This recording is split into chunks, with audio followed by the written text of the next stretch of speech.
Alrighty, and just like that, with a click of a little blue button, we are live on Toys Day. It is nice to have you guys here, and admittedly, it's going to be a bit of a weird one here this evening. I can see right off the hop, even the current stream bitrate warning.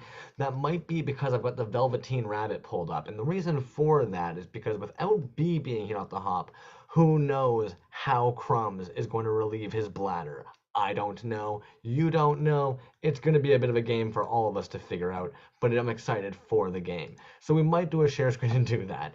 As usual, you know I'm going to say hello to everybody in the chat there. Make sure to hit that live chat, hit the little like button there. Von Fake Name, what is going on? Suki, what is going on? Zymut Co, how are you? Drea Zays, how are you? Luckily, though it's going to be a little bit of a late night here tonight, I know that most of you aren't going to be here because you're going to be doing Thanksgiving things or passed out from turkey dinner naps. And I am a-okay with that. I will admit, probably one of the weirdest, most strange parts about this so far is I have no feedback coming back on me. Jazzwiz, what is going on? Retro Zone Neon, what is going on, homie? I've got a tabby do for you, loaded up and ready to go because the amount of Black Friday sales going on right now are absolutely insane. Folklorian, what is going on? Ahoy, hoy! Work does suck, man. Von Fake Name, rocking those Browns, my dude. And actually, for anybody, and it's sad that me saying rocking those Browns what made me think about this, but it's because most of the things that I'm checking, I'm trying to put celebrities covered in shit. If any of you have not tried yet, in your IG chat, if you do at, and it'll load up a little option there asking if you want to do a little message, or if you want to be sending off an imagine, you want to imagine things, and if you say poop instead of shit, it seems more likely that it will try and have somebody eating it or covered in it. But yeah, give it a whirl. If you want to try and generate images of like Bam Margera holding a log of poop that he's eating, you can do so. That is now a thing that the internet has provided for you. Well, we wait for Trashjoy Studios, the gem. Lindsay Rappelay, what is going on? I think I got some stickers from you. And admittedly, this is what I'm going to slow down a quick little moment here, folks. We'll bring it down a notch here. B sent what I like to refer to as Mr. B boxes. You know, they're mystery boxes, but B, and it's Mr. B. Mr. B sends them. Anyways, Mr. B there sent Uncle Spank, what up? He ended up sending over a big box of these mystery things, and I had no idea what the hell was going on. And admittedly, I was like, well, you know what, B, if you're not going to be there tomorrow, I might as well show the gang a couple of cool little things that came in here. And on top of that, B doesn't know this, and I hope he's not actually watching this stream right now. I haven't been able to show this off. So Grayskull Toys, when I met up with Grayskull Toys and Dre's Recycle Galaxy, what up? He actually gave me some pieces that are actually some prototype pieces that B and I get to have. One's gonna be going to B, so B was like, oh, I don't want to see it, but I know if I show mine, B's gonna know what the hell it is. Check this fucking thing out. It's loaded with bullets, which as a Canadian, I don't even know what a bullet is. I've never seen one before. But this thing's loaded with bullets, and I'm a sucker for this. It's got the little Andy stamp, that's what I call those guys there. Grayskull Toys. Boom. And Grayskull, man, I don't know if you're in the chat there. I don't know if it's inside or if it's because he's clearly like sanded at it. So I can't tell if he like placed that in the mold before casting it. I could have asked him. I met him and he handed this to me.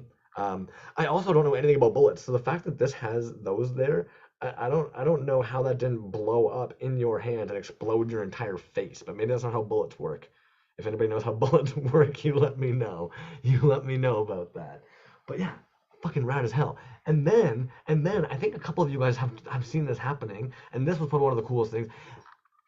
I don't know if you guys realize this, but I'm a bit of a flop dick, you know. And there's not much in my life that I'd be like, "Hey, 10-year-old Crumbs, buddy, neato mosquito." And it's not as if I think that like, oh, you know, I'm doing anything cool here. But when you fucking dudes do shit like this, it makes me want to try and put my mom's face on a milk carton, saying, "Hey, mom, reach out. People care." But no, look at that fucking thing.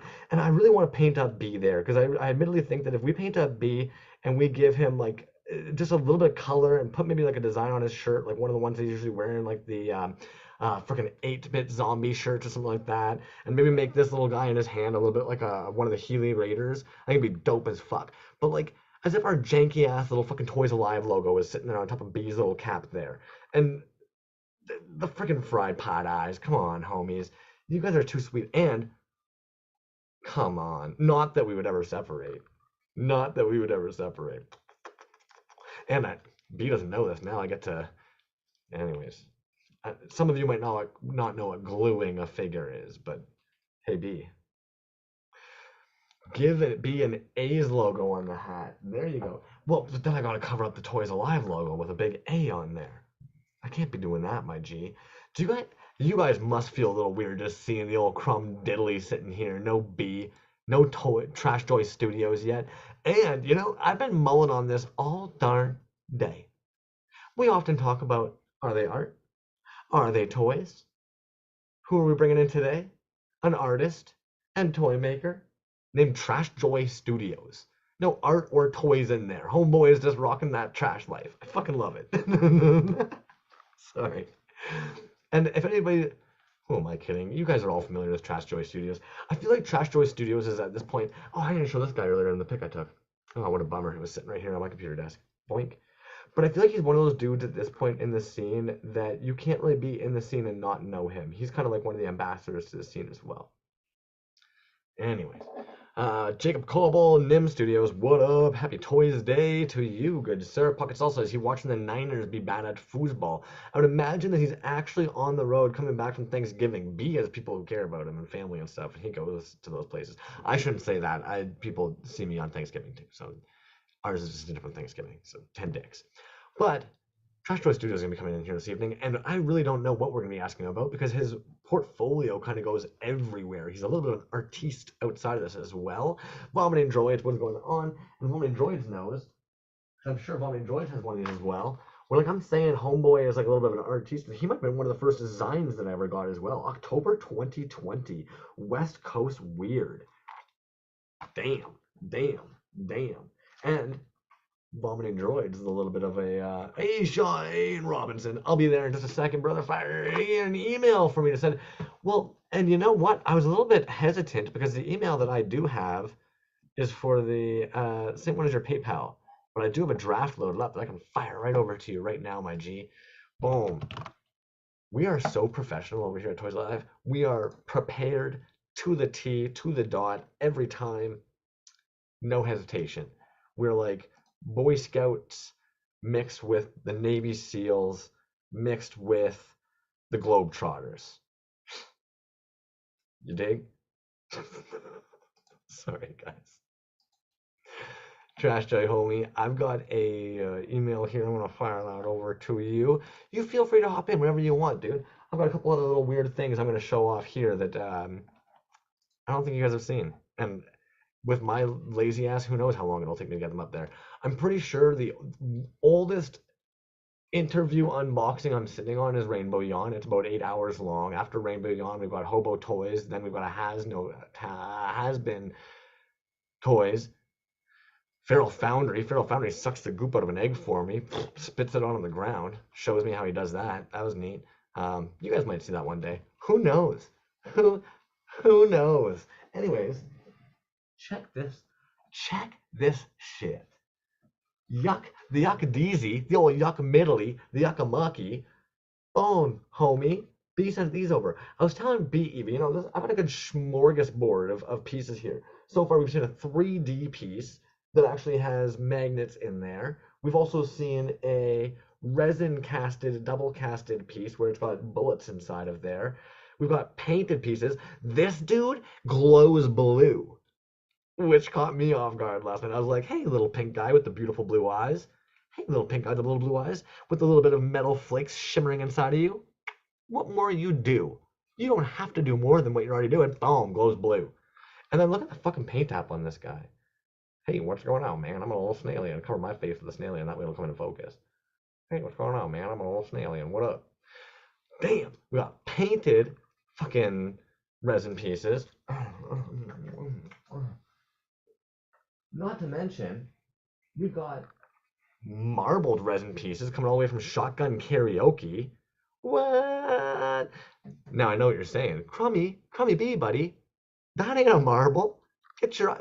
No, look at that little... Get your peepers. Get your peepers fixed. Look at that white. Oh, coming right down to that green. Hey, baby. What up? Clean as hell casts. Also, Shotgun Karaoke, a.k.a. the Kurt Cobain Kid. All out Domo. Dude, clean casts. And for somebody pretty new to the scene, talking about how painting on figures is actually very, very difficult and not quite their thing. Dudes. He was showing this off when he came in. What the WTF, my dude? Look at this thing. Homie, your paint apps are clean. Paint apps clean as balls, dude. This guy goes too. You guys with your glow these days. Insane, man. Good paint tab, too. If it survives the old suckle test, you know it's a good paint tab. And I was actually impressed, dude. These arms, consider the beefy on those arms. Huh? Huh? Look at that bum. No, it's a solid figure, dude. Clean as hell, man. Beautiful paint apps on there. Mm, mm, mm. And shotgun karaoke, dude. Simple, but so good. I don't know what it is about these little frogs. I could rub these all day, dude. This little black one glows blue. God, Mom, what up? Only for the time being. Trashjoy Studio is going to slide on in here in a moment, which you know from the old creative discussions we used to do. I mean, that dude's been all around. What up? Salsa, pocket salsa, be safe out there, man. But yeah, something oddly very soothing about these soft little fucking frogs, man. I don't know why. This beautiful black one actually has a crazy blue glow on it. Boom. And let me double check. Sorry about that, Trash Joy, man. I'll double check that email fired over. Boom. Boom. I'm gonna send you a little screenshot here of the email I've got on file. Dudes, we are rocking tonight, aren't we? Aren't we? I don't know about you guys. I'm getting a little hot in here. To the window, to the wall, till that sweat drips off y'all balls.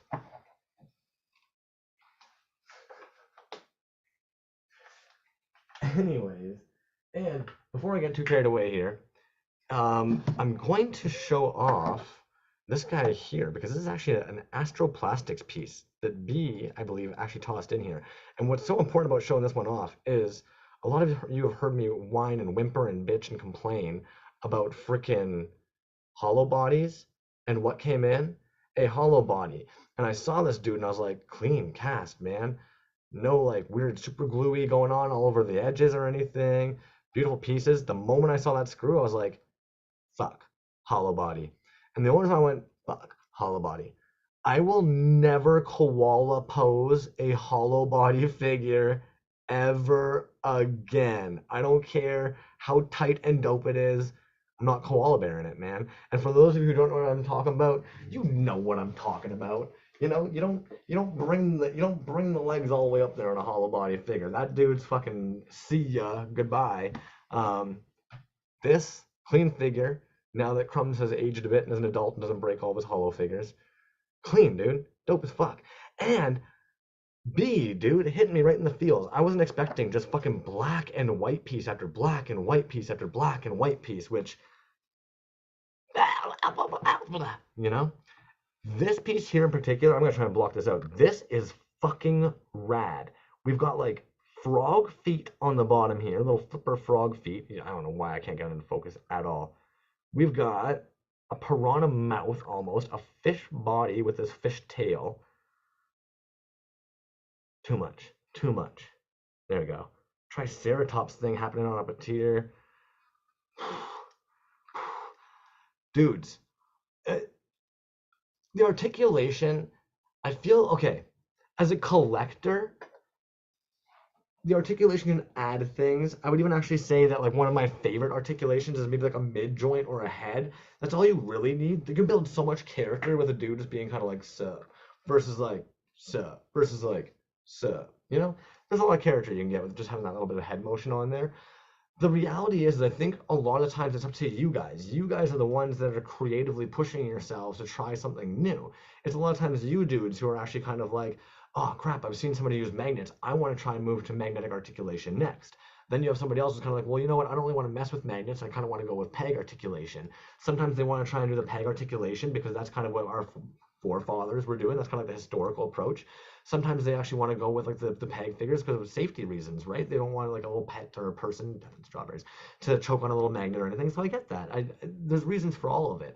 Then there's people who just make static figures. We have people in this scene who make just a head, like Trashjoy Studios, right? Is this an action figure? Is this a toy? If you're me, it is. So it's all over the place. The reality is this R2D2. I promise you, when I pulled it out, I literally sat there for like 5 minutes going, "Don't do it, Crumbs. Don't do it, Crumbs." But I want to. But I want. They don't move. Does it matter? Hell no. Doesn't freaking matter. I pose it and I enjoy it. I don't think I've ever seen a figure and gone, "Oh, that's so dope." And it has 13 points of magnetic articulation, right? Like I don't. If I was more maybe impressed by the fact that they ended up going that route and were able to incorporate that. But I'm not suddenly sitting there thinking that that makes it superior to anything else. And I would hope when you guys are making and you're thinking about your audience and the things that you're going to put money or time or effort into, you're also kind of taking that into account. That you're kind of like, what's my audience? What is my customer base? What are my like clientele? What are they doing with these things? And do I need to be friggin' breaking my back, pulling my hair out to do it? Arms up, zero articulation is my creed. There you go, man. The reality is, and we can talk until the cows come home. Actually, you know what? I've got some tabs to kind of discuss this tonight because last Thursday's conversation, if you guys didn't notice, I could feel my underwear just getting twisted. So I've pulled up some tabs here this evening that I feel will will hopefully kind of just express some of like this weird like tangle in the underwear that I sometimes get. Um, Trashjoy dude, the link is in there. The Zoom link, the Zoom link is there. Um, Sorry guys. Zoom link is in the email as well as in the DMs. I wish I had 10 arms. If I had 10 arms and two, you imagine if I had 10 arms, two mouths? The two mouths is the scary one, I think, for most of us. Okay. Jeez Louise. Where am I going here? Tabadoo, tabadoo da day. Alrighty, so what I wanted to pull up here was actually a couple of different things. Close Spotify. Get out of here, Spotify. We ain't listening to Toonies right now. It was. Boom. Boom. Lovebot. So the first one I'm going to be bringing up is actually a Toronto-based artist called Lovebot. And the reason why is when I moved to down here, I ended up seeing this little guy everywhere, painted everywhere. Now, a lot of us in this scene, we would argue, like, well, I would argue, this is a motherfucking toy. And or if it's not a toy, you'd maybe be like, oh, it's a garden product, right? The reality is this individual is selling their vinyl art toys for $80. It's a 5-inch vinyl art toy for $80. If you would like one of their cement sculptures, you are looking at $2,000. Now, I'd like to make it clear that when I'm looking at this stuff, I'm not chastising these individuals for their pricing. I'm just kind of saying, like, sometimes maybe it's even just about how you classify your work, where it's going to get lumped in, and what kind of pricing you're going to be able to actually ask for, as well as sometimes we see it in the Safubi scene, right? That false exclusivity. Some of you dudes I'm seeing, like, you're casting out like 50 pieces, and you've never had a sale before, but then you've got 50 pieces ready to go, and that's a lot of money to pour into materials and stuff.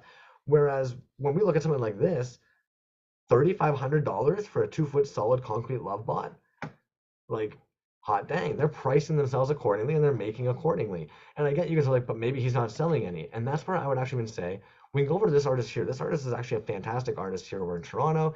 They actually get a lot of cool projects. If we go over to their website, what I think is insane is when we're talking about how sometimes calling something a toy can actually like bring it down a peg. This individual is actually using an artistic approach to celebrate a lot of that like nostalgic approach that we would typically feel. And again, I want to make sure that we're all on the same page. That like I'm not knocking anybody's work here. I'm showing examples of how you want to basically carry yourself can definitely depend and like determine where you're going to end up lumping your pieces and what kind of pricing you can ask for and what kind of like demographic you're going to be approaching to. But at the end of the day, this is a Big Mac and a big giant thing at 325. Um, and so when we're saying that kind of like, well, calling it a toy cheapens it, well, how does showing somebody that you paid 400 Canadian for a burger to be able to place it on your coffee table, right? The Big Mac is 4 by 4 resin cube, so 4-inch by 4-inch resin cube. These skulls, we've seen lots of our homies do skulls very similar to these ones here. Resin skull, 8 by 7 by 7, $1,500, homies, sold out. And again, I'm not chastising this individual. I see the skill in what they're doing, and I see the talent in what they're doing. But it comes back to, again, we can see where people can price themselves differently depending on whether or not it's a toy or not. And what's kind of comical is the same thing. All of you are capable of doing this. Every single one of you in this scene is capable of pouring some coasters and charging $250 for them. I feel strongly that every single one of you is fully capable of casting some Legos into a block of 325. So it's interesting, man. Like, art is always going to be very interesting. And then meanwhile, we go over to this page here, right? Omo Bamboo. Now, and I've actually got a couple of their pieces here. They $12.99, $12, right? And again, when we look at Lovebot using cement as one of his mediums, he's still charging like $1,200. This individual is using cement, charging like 15, 20, 13, 20. And I get it, sizes, times, what are the molds? 1,001 different variables come into it. Even with this individual, right? We can look at this mold. We can start being like, well, crumbs, homie. No wonder they're charging that much. Look at the size of that beast. It's probably epoxy resin. I would probably agree with you, man. I would go with it's probably an epoxy and not quite a resin. And then that even comes into it when you guys are talking about articulation and stuff. You then start putting different resins and everything. Boom! Trashjoy Studios in to save the day. If any of you haven't met Trashjoy Studios yet, you're in for a treat. That's where I'm gonna leave that at. You're in for a treat. What up, dude? I love that shirt. Audio always takes a second. There we go. What is up? How's it going, man? It's been a long while since we talked not in text. It has been a hot minute, man. Please, before we get carried away, introduce yourself to the lovely people at home for us. Hi, guys. I'm Shane. Online, I'm Trashjoy Studios. If you've seen my stuff, you kind of have an idea what I do. I don't really have like a sales pitch going. I like making toys. I like making art pieces. My stuff in resin kind of centers on like over pour and letting the randomness of the piece kind of do what it wants, that sort of thing. Yeah. So you did say a couple of things there right off the hot, man, that I love, because I think you're one of the, like, I think, and I can't speak, I'll let you speak. You mentioned that you make toys and you love making toys and you love making art. For you, is there a differentiation, or is it all under the umbrella of you're just making art, man, and the toys are one of the faucets that you're putting your art brain into? Yeah, I think that I don't really differentiate much there. It's the toys are an avenue of art. I have a lot of love and a lot of respect for the people who do the articulation and the packaging and the accessories and stuff. But the stuff I'm doing is more statue-like, I guess, figurine-like. The way I've described it to people in the past is I really like making pieces that will make somebody who's never seen them pick it up and go like, what the fuck is this? Why does this exist? The why does this exist is a good one, man, because I think for a lot of us, we've talked about it before, like, we don't know what's going to happen with our collections when we're gone. And it is kind of lovely to imagine somebody like us stumbling on like your two-headed Vader and being like, what the hell is this thing and why does it exist? And the best part of that Vader in particular is that I didn't build that piece. That thing was a two-headed bootleg from Mexico when I got it. And I was like, all right. So the packaging that I made for that one was like the repeating Star Wars font going bootleg of a bootleg of a bootleg of a bootleg. Well, and admittedly, you've done that a couple times, man. Like your Mana Minions are kind of like a bootleg of a bootleg. Oh Then you yeah, also a lot of them are definitely taking just stuff that I want more copies of and making a bunch of copies. Anything that you see me sell, I've got 6 of them that I kept for myself. Like, dude, you come across some fun Yeah, shit too. Like the lucky goldfish or snake with a gun. Like Snake with a gun was actually a build. I mean, just a kit bashing build, but that one did not exist before I put it together. that almost makes it even better, man. Like, okay, and you kind of mentioned earlier with your pouring styles, how do you do your pours? Because you almost always have a marble. So it's not actually a marble by like the standard method of making marbling, because the standard marbling method is take two resins, pour them in at the same time, and let them swirl around. I'm running a really bootleg setup in my garage. I don't have a pressure pot. I don't have anything that explodes. Did I get lost out? I lost your video there. Ah, you're back. Cool. Sorry, Um, dude. since I don't have a pressure pot or anything like that, what I do is I all my molds are cut molds, um, and I lay them out flat, and then pour a certain amount of some color into the flat parts so that they fill in everything that goes deep and might get bubbles. Um, and then I take that once the deep parts that aren't going to fill in regularly fill in, slap that together and fill the rest with other colors. And sometimes you'll see some of the pieces will sit open for 3 or 4 colors of pouring before I shut it and fill the rest. So the ones that have a ton of different colors are just, they sat for longer before I put them together. I never understand how the resin doesn't get in behind and push it out from the walls and or still just leak fucking everywhere when you guys sandwich it together and pop it in, man. If you ever see the average resin person's workspace, that shit absolutely leaks everywhere. It doesn't pop out though. The rubber for whatever reason holds the stuff really snugly against it unless you actually actively pull it out. You know, you were probably the first artist I ever met that was doing that, that was also doing it with the mica powders, man. Because you ended up Yeah. using them for all the freaking Nyarlotep's, and you did the solar color dust up in the top parts. And I remember you even specifying in your posts where you're like, it's not painted, it's No, casted into it from the mold. don't understand how it works, but it's just an incredibly fine powder that gets brushed into the inside of the mold. And when the resin gets in there and sets, it doesn't come off. I can run my hands on it like I'm trying to wipe a stain off and it won't go anywhere. It's like fused with the plastic. So I'm in love with that stuff. I've got some of my new ones are going to get some of that. Yeah. Always a great effect. And it actually allows a really clean, like this one here, it allows for like a really precise. Yeah, absolutely. It lets me get it like exactly where I want it. And if I want it really fine, I've got a tiny little brush to get it in there. It also lets you do a cool like dry brush effect. If you just have a tiny little bit of the powder on it and you run it on there, it'll catch just on the raised parts the same way you do with the like black dry brushing for when you're trying to get in the cracks of stuff.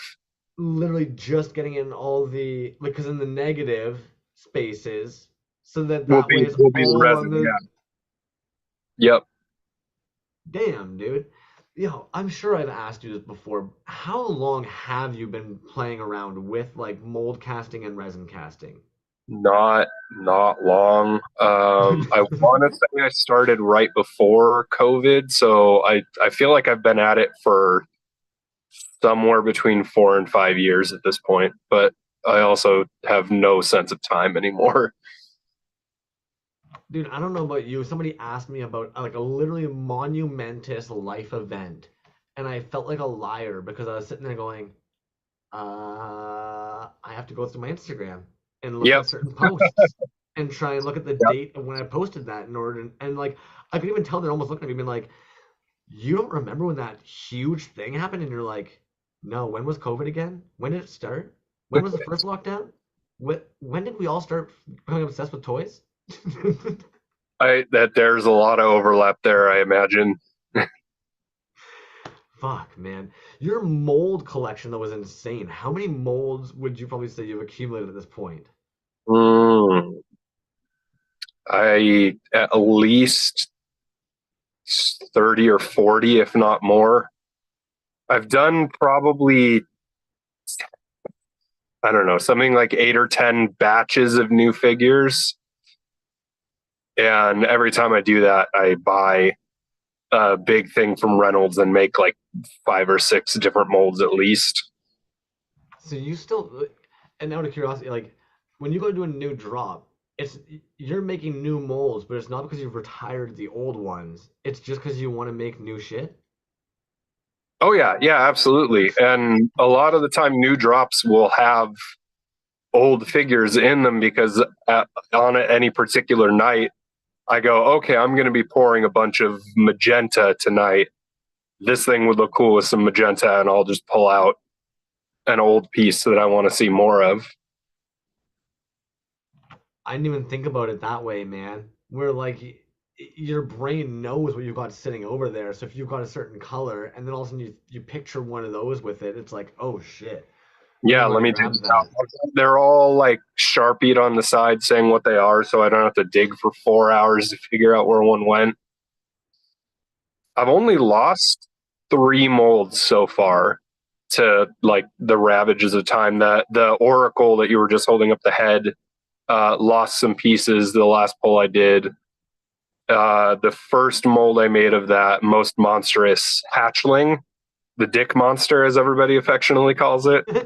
Uh, that one lost some pieces, and then this dude, the where's my camera? The King Hippo bootleg that was literally the first thing I ever made.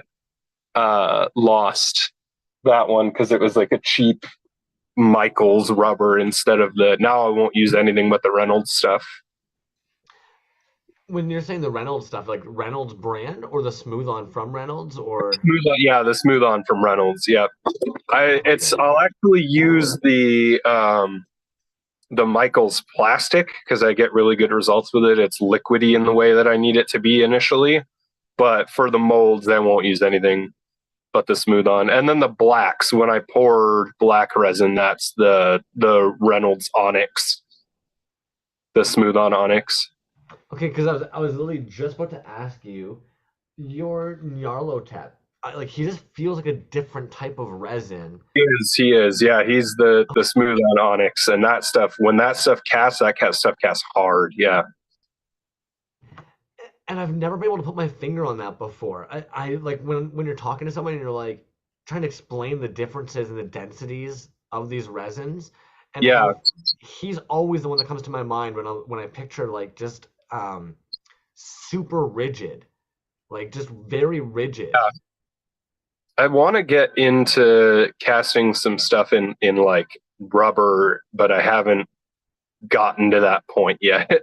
Largely because I feel like most of the rubber stuff is higher viscosity, so it makes it harder to do without a pressure pot. But I'll give it a shot at some point in the future because those hatchlings, I want to make some squishy hatchlings. Now, and somebody in the chat, if anybody knows, please feel free to chime in. Can you use rubber in the two-part technique that you're doing, or would it shrink in the curing so much so that it might actually hinder that process too? I don't know if rubber shrinks. I feel like it's just like it doesn't harden as much, but because I haven't seen any shrinkage at all in the rubber that I use to make the molds.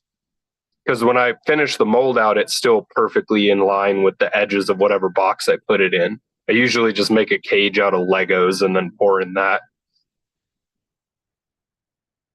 That makes sense, man. Out of curiosity, dude, what like because I know you don't normally stick around with like the Star Wars figures. I've got you guys can't see. I've got all your shit laid out right here on the the sofa. But you actually have two that the Vader double-headed from Mexico, but also the Yeah. Gamorrean guard, man. What pushed you to end up doing the Gamorrean guard body in the way that you did?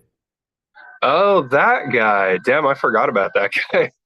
Um, I don't know. I had that one of the very first things I made was that bootleg beast back before I had any idea what I was doing. And anybody in the chat who makes resin, yeah, I made that thing and was like, yeah, I'll be able to fill that in a reasonable amount of time with over. I was a fucking idiot back then. But the front of the bootleg beast had that big, like, toothy mouth with no face attached to it thing. That's always been a motif that I like. So I was trying to do it on a smaller guy, and the Gamorrean was fat enough to stick the teeth on the front of it. Yep. So stupid, dude. In the best way. And admittedly, like, I get where this thing here is ridiculous, but every time I look at it, it's just better and better and better, man. Like, The mold is technically not dead. I've made a grand total of 3 of them.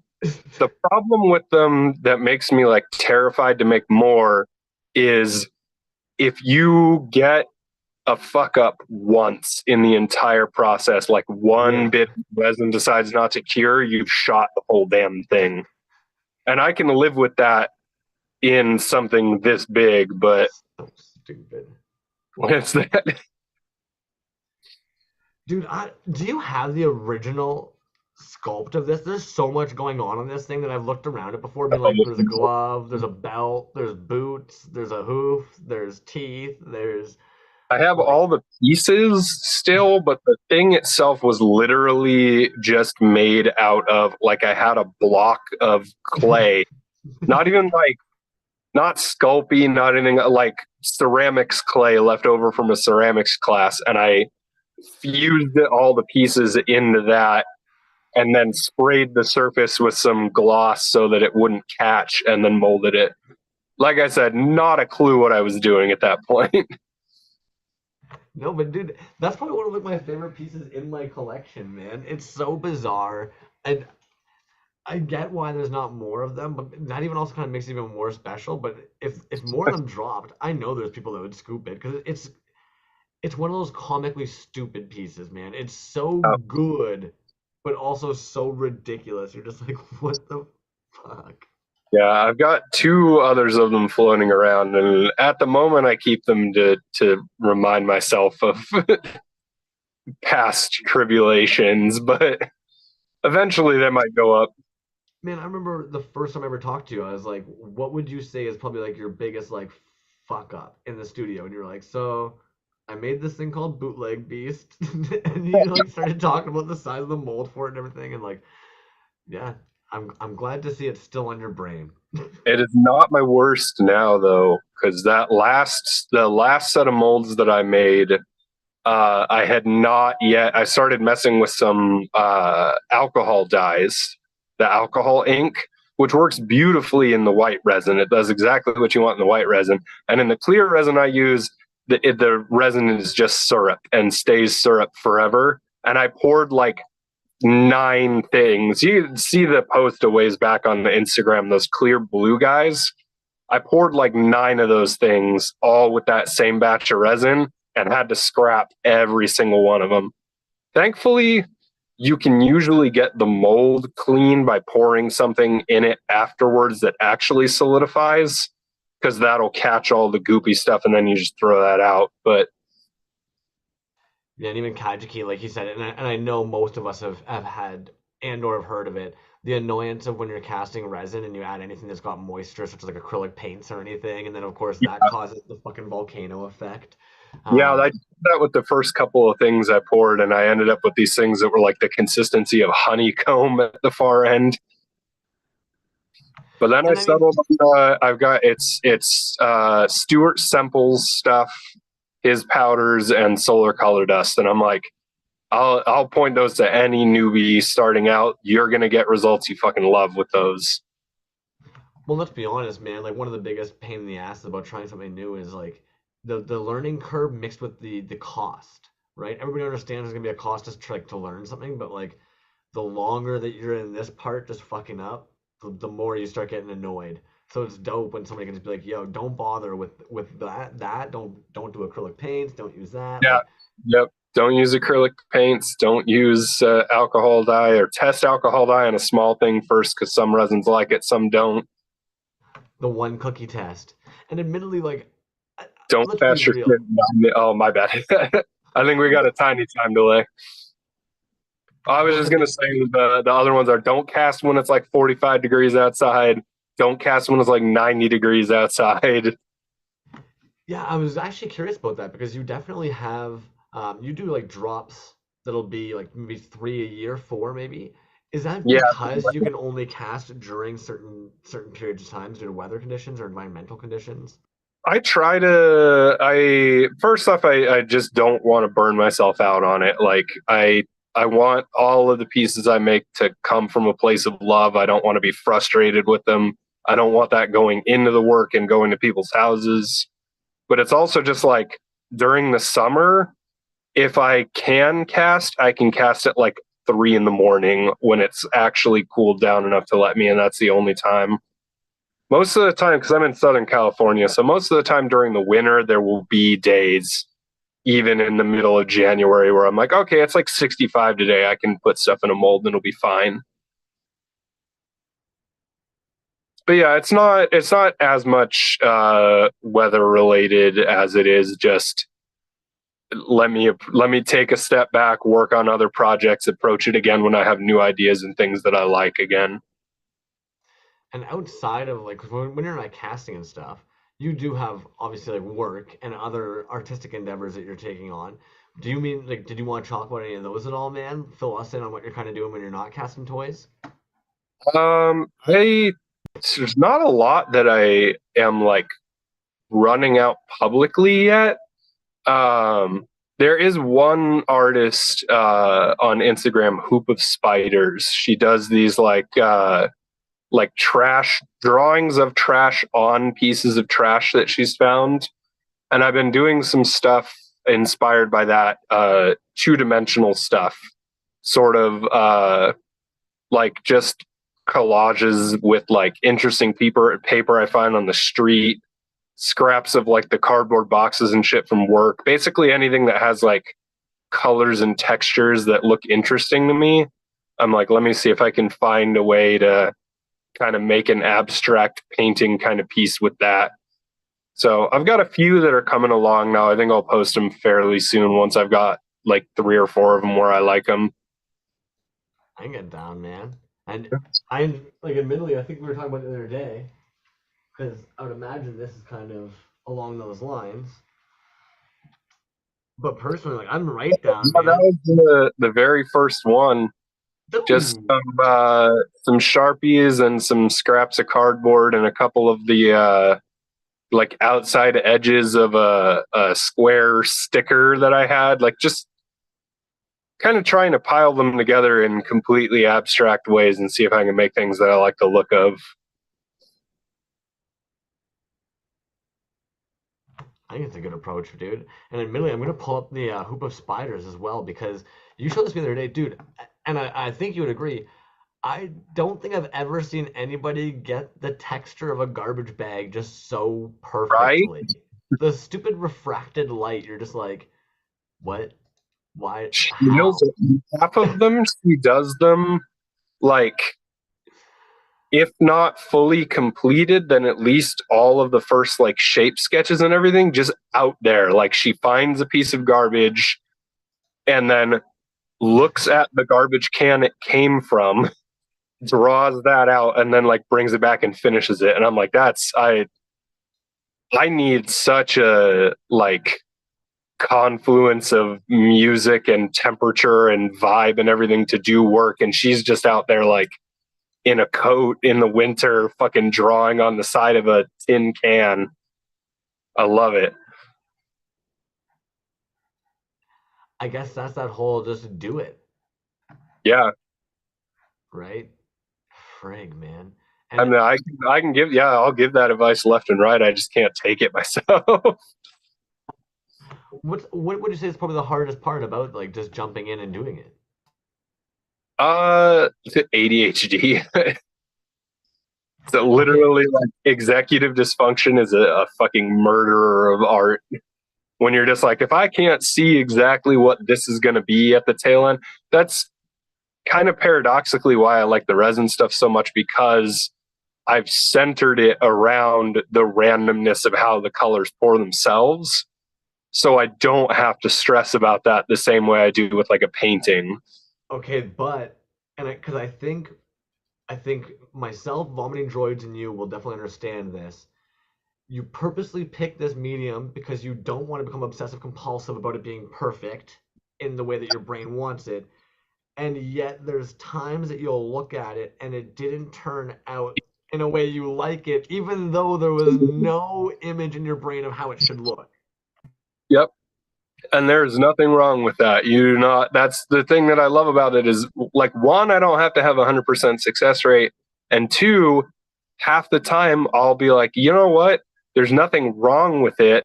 So I'm going to put it in a drop with the other stuff. And that'll be the one that everybody goes, oh, I love that one. And I'm like, okay, sure. The other thing I would ask is because you've mentioned the ADHD, and I'm curious, do you ever worry of opening up the hyperfixation can? Like, are you ever sitting there kind of going, like, I really want to do this thing, but I know once I open that, I'm fucking knee deep till it's done? No, I like that. I kind of thrive on the hyperfixations. I like ping ponging between projects as things pull me in. Because if I'm not enjoying it, if it's not like holding most of my attention, what was the point of doing it in the first place? Fair enough, I guess. I don't know, man. I find I catch myself, it just lingers on the brain until it's done, nonstop. When I first started, like, not just making the toys, but like collecting the toys and looking at the stuff from like other countries and everything.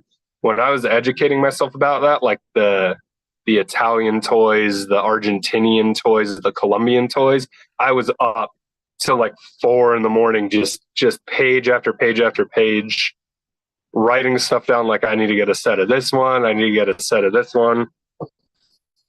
And that's cool now.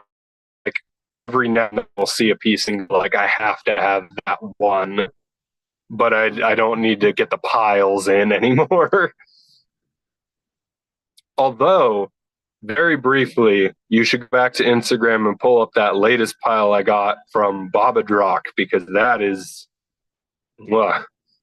like, just, you know how we were talking about this at one point in the past, the way like sometimes you will get multiple figures and your brain will inherently go, those belong together as one unit. This entire thing of his, like, when I got the package in, I was like, okay, all of these are staying together. They are all one thing.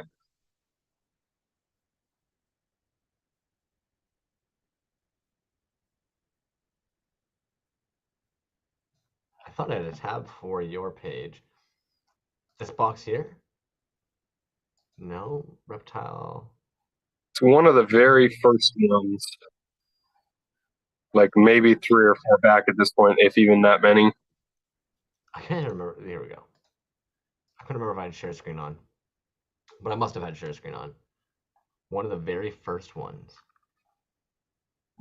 on your page. Yeah, there it is. Second That one down on the, yeah.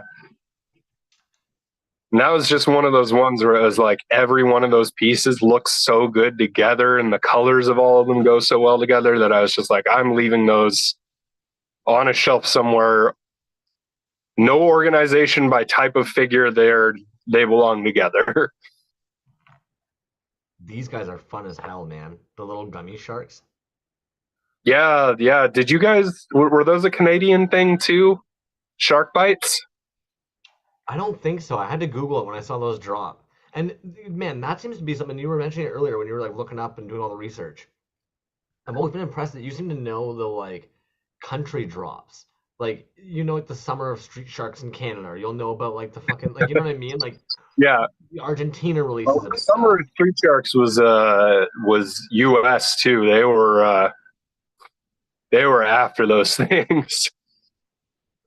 And then I was actually creeping down your page recently, And I ended up seeing a post that you were talking about basically you getting into toys from your mother grabbing you a package of, was it the Kenkeshi Kumon that she had grabbed you that kind of got you back and kickstarted into it, or Monster Mims? The first one was Mimps as a child. It was Monster in My Pocket and Z-Bots were the two as a kid that kind of stuck the muscle to a lesser extent, but they didn't really sell them where I was at. So I only had a couple of those like traded with other kids. And then actually my mom sent me a package of Monster in My Pockets as an adult one Christmas. So that might have kick-started the adult return to collecting them now that I think about it. Or I'm just making shit up and I'm forcing memories into you now. I don't remember I definitely didn't have much in the way of Kenkeshi stuff until I was an adult. That's fair, dude. And what drives you mainly for the minis, man? Because that is kind of where I find you gravitate a lot towards like Do those 2 inches. What's the appeal? I I don't I don't know. There's definitely something like there's something about like a really well sculpted mini where all the like proportions and the vibe of it and everything come together where you just like you hold it in your hand and like fuck yeah object in a way that like an action figure just doesn't have. Like an action figure, I love action figures, but I think part of it might be when I was a kid, I like Sid from Toy Story to all my shit. All my Godzilla figures had the other Godzilla figures' arms, all that kind of. So anything that could be broken down into pieces generally got broken down into pieces. See, and I don't even really see you as like a big kit basher these days. No, not a ton of it. Not a ton of it. Like maybe half the things in each drop will be kit bashed, and then the other ones are just straight bootlegs of stuff. So now I gotta know, do you still Sid your shit? Yeah, I've got a horrifying number of boxes in the garage that are just parts. And it's kind of like there's like tiers. There's like, here's one of those plastic things with like 50 little shelves for bits and bobs that I know I want to use in the immediate future. And then trade fodder or stuff for future sales. And then maybe stuff, which is the vast majority of it, is just piles of that head or that arm or whatever could be cool for something in the future.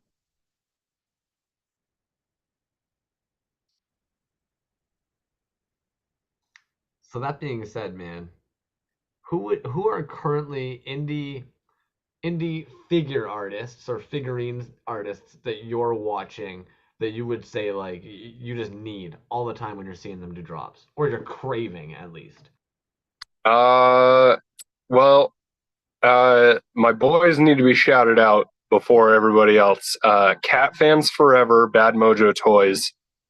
90% of what he drops, and I'm like, I gotta get that. I gotta get Man, that. I gotta get that. he's underrated, and also I love that he's got a store now because for a long time he's somebody that I feel like he's got a lot of stuff, but he doesn't really like you don't know when or what he actually has available at any given time. I mean, I'm guilty of that. Aren't all of us, man? Got pieces of almost like two or three things left from almost any past drop. So I'm always encouraging people to send me a message and be like, hey, what do you have?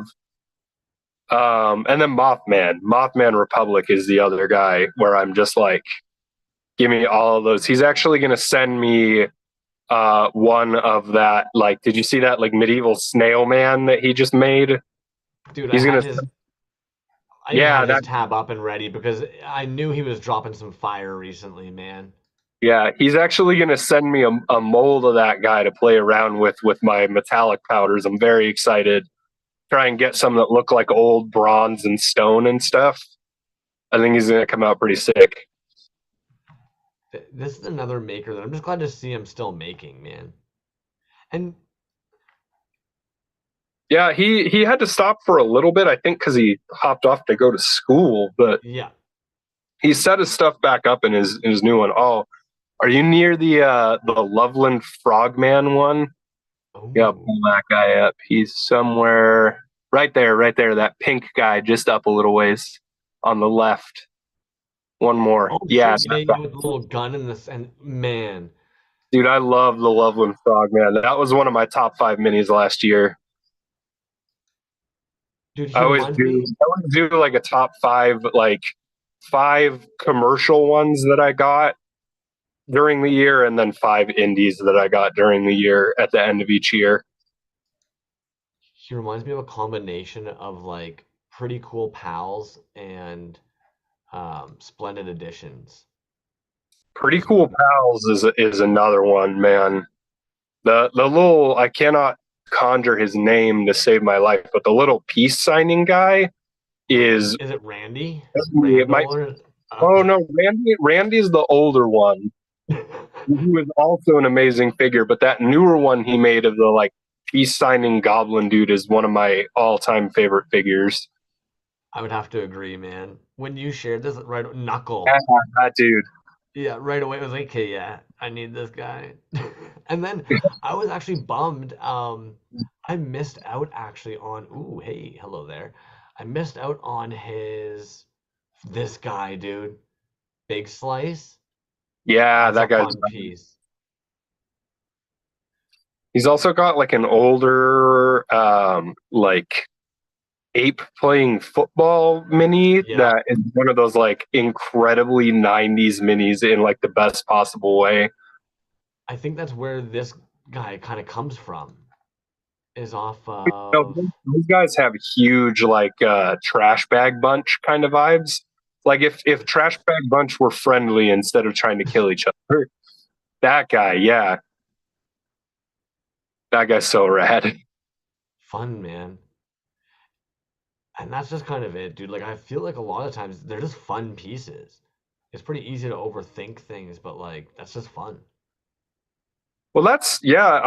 I'm really big into stuff like that where like if I look at it and it just kind of makes me like chuckle to myself, it's probably going to be one that I want.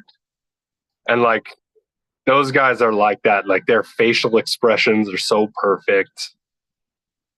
That guy's like a fucking Muppet koosh ball with a face. Well, I remember Pretty Cool Pals ended up sending over a pine cone as well, and I definitely had that moment of like, who the fuck casts a pine cone? Yo, that That is a fatty sculpt, man, from Turtle Milk Studios. Damn. that one of the who goes there? Must be I kind Unbox of blind Industries. box that blind. Yeah, unbox. That was them. Those blind boxes were nuts, man. That's one of those ones where like there are some people where I love their stuff, just don't have the funds to do like uh every one of their draw like altar toys. If I had the Oh money, my goodness. or Yeah. like Vinichav Studios is another Yeah. one where I'm just like, hit me with all of them if I could.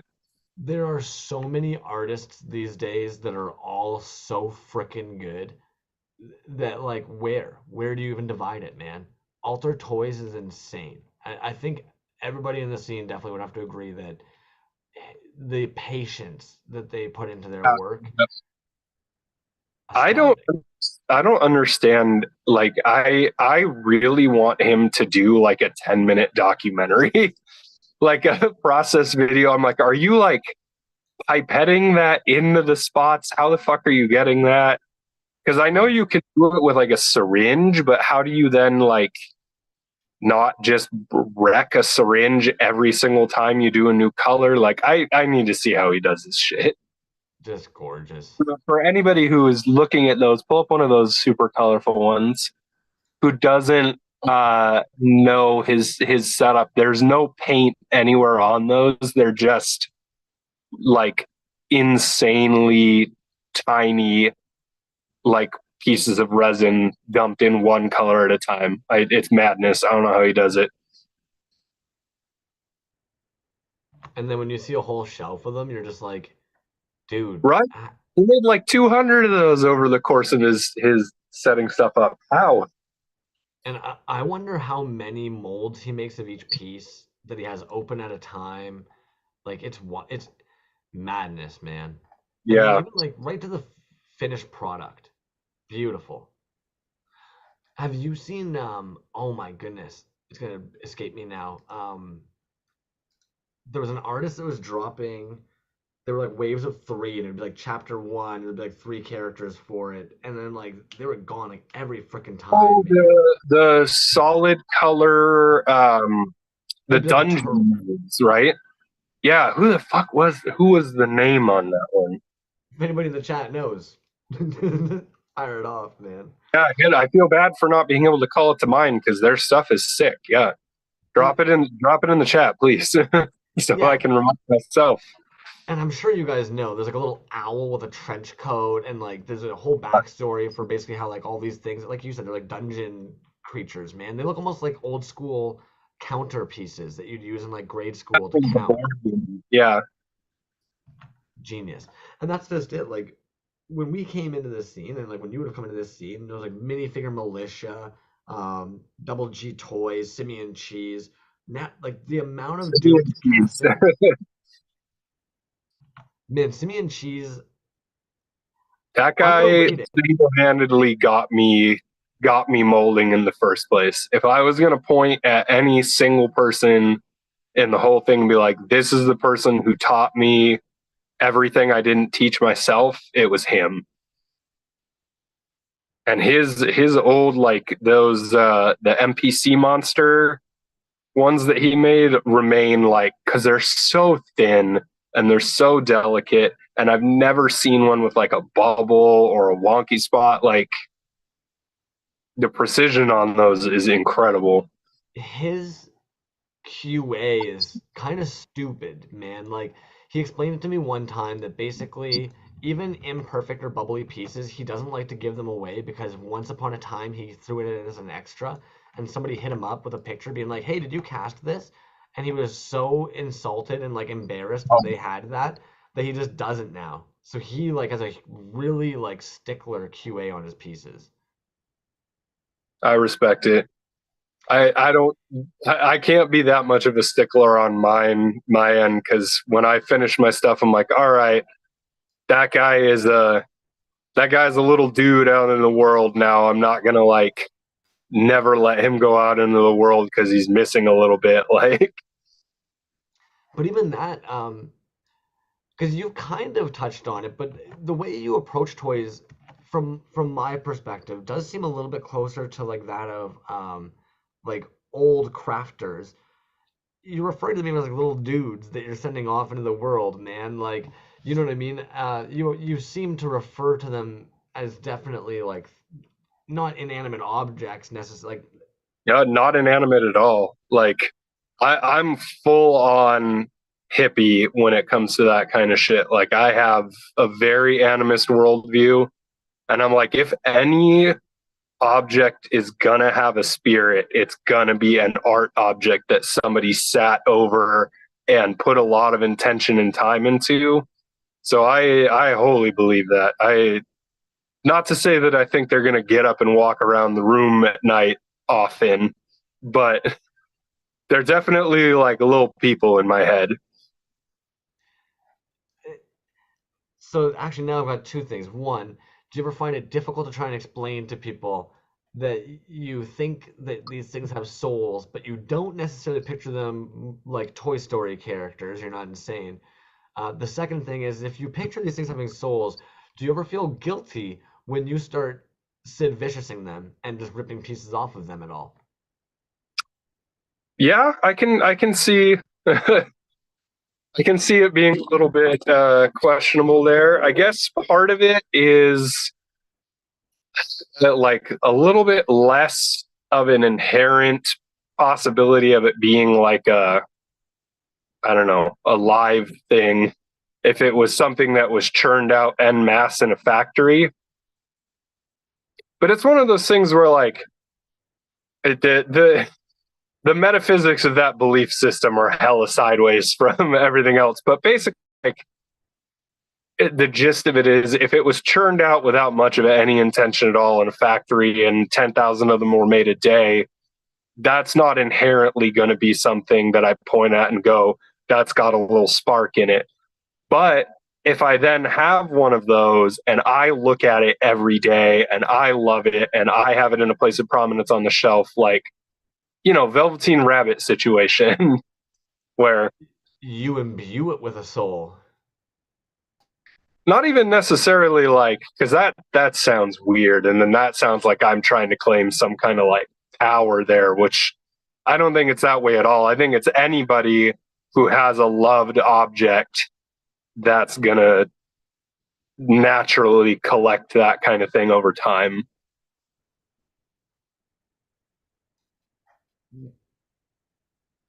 What would you say is probably your largest collection?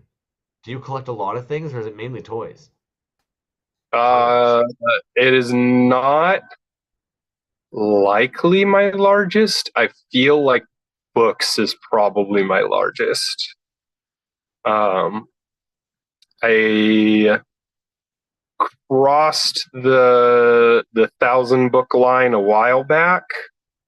So I feel like I probably have more toys if you count all the crap that's like in boxes and stuff. But when you count the pieces that are actually like the collection, the toys and the books are probably neck and neck. Now I gotta know top three favorite authors. Stephen Millhauser, Thomas Ligotti, and then probably either Clive Barker or Stephen King's short stories specifically. Yo, I was talking to somebody the other day actually, and we were talking about Stephen King, and even they pointed out that like his short stories typically seem to slap just a little better than some of his books. I've enjoyed some of his long stuff, but his short stories are like, he gets an idea, he finishes it. He doesn't do 100 pages of character rambling the way he does in the long ones. And he's got some of the, like, I can go back and I can reread like N out of Just After Sunset or 1408, and I've read them 20 times and they terrify me every time I read them. Like, he's the master of that, of just sticking you with it. The reality is too, you kind of touched on something there that I think is kind of nice about those short stories, is that you can go back and you can devour them, and it's not really like a task. If you want to like chew through something like The Dome, you better have a couple weekends to have nothing to fucking do. That book took me, like, I'm not a slow reader, but that book took me like 2 weeks. It was really bad. Fuck, man. Graphic novels? Where Yeah. where do you stand on those bad boys? I think The Sandman might be the most important piece of fiction of the last like 50 years. Wow. Okay. Tons of it. I love The Sandman. I love like Transmetropolitan, Swamp Thing, all the old. I have piles and piles of the old like EC comics and Tales from the Crypt and stuff like that. Scott Pilgrim, fucking love Scott Pilgrim, and the new Scott Pilgrim blew my damn mind. Okay, I'm glad you're bringing this up actually, because like As a Toronto native, how do you people feel about Scott Pilgrim? So, okay, Brian Lee O'Malley isn't really like worshipped here. We're typically, as Canadians, we're looking more like Jeff Lemire, probably, like with things like Sweet Tooth getting picked up on Netflix. That's probably brought a little bit more attention his way. Okay. But what I'm curious with Scott Pilgrim is, I think we're at an interesting point with that medium, because like reading it, let's be honest, man, like we knew he was a piece of shit. You know what I mean? Like you're reading it just like Charles Bukowski. Like, you should be reflecting in the mirror if all of a sudden you're like, oh man, I'm so much like Charles Bukowski. He's my hero. Oh shit. Look in the mirror a moment and then go, okay, do I want to be this? Right? And Scott Pilgrim should be that too. That like you're almost sitting there like, if in any way you can be like, oh, I'm like him, you should then be like, oh fuck, I'm like him. Yeah. And I wonder if new audiences watching this take on Scott Pilgrim will necessarily understand that he's not a good protagonist to be like, you I feel know? like the show did a good job of moving the focus off of him, but not like taking away the consequences of him being a piece of shit. The him being a piece of shit is kind of the crux of the whole thing, even more than the original. Yeah, no, it's definitely like it's the same thing as like you don't watch It's Always Sunny because you think that you want to be like those characters. I hope. I dearly hope. Dude, that is one of the hardest shows to try and introduce somebody to because you're like, hey, your sense of humor makes me think, would you like It's Always Sunny? And they're like, I've never seen it. And you're like, okay, just remember, you're supposed to think they're the Remember, worst I love people you and I'm ever. sorry. Yeah, like please don't think that I admire these people, think like these people. Please remember they are trying to be the worst human beings on planet Earth as a character in a show.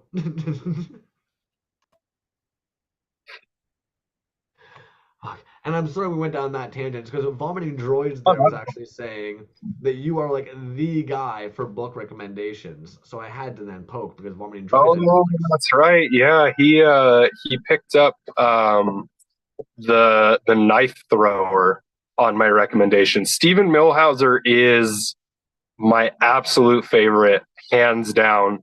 And he writes these stories that I'm trying to figure out like a concise way to describe it and not take up a huge chunk of the thing with it. But he writes these short stories that are like impossible versions of like shopping malls and amusement parks and like uh, theaters where people perform shows with automatons and stuff like that. And they're all, by the time he's done describing them, it's very clear that they're completely impossible. But he describes them in a way where you're like, okay, it doesn't matter that they're impossible. I'm witnessing these things happening. I can't recommend him enough. That book, especially. RetroZone Neon is trying to reel us back in here. He's like, what about any toy or art related books? Have Toy. you now actually, and I'm curious about this, man, because we don't really touch on this too much. Are you like have you had to do the whole university school shit? Have you had to like be like have you had to do that thing? Elaborate on the like I didn't do college. I did community college for like 4 years. Okay, so so then where do you stand on kind of like because I feel like any of adults who have had to keep on doing education and stuff like that, sometimes man, like I don't want to read more books on art afterwards. But maybe you're different. Um I still like reading them. I still like I okay. don't the way I did when I was a kid, that's for sure. Would you say you've read anything related to like art to toys specifically? I know there's a couple books that are floating around out there that are like casting books or even like the history of certain figures. But has that ever really been something up your alley, man? They're the kind of thing that I'd like to have. I can't think of any Some really coffee table books?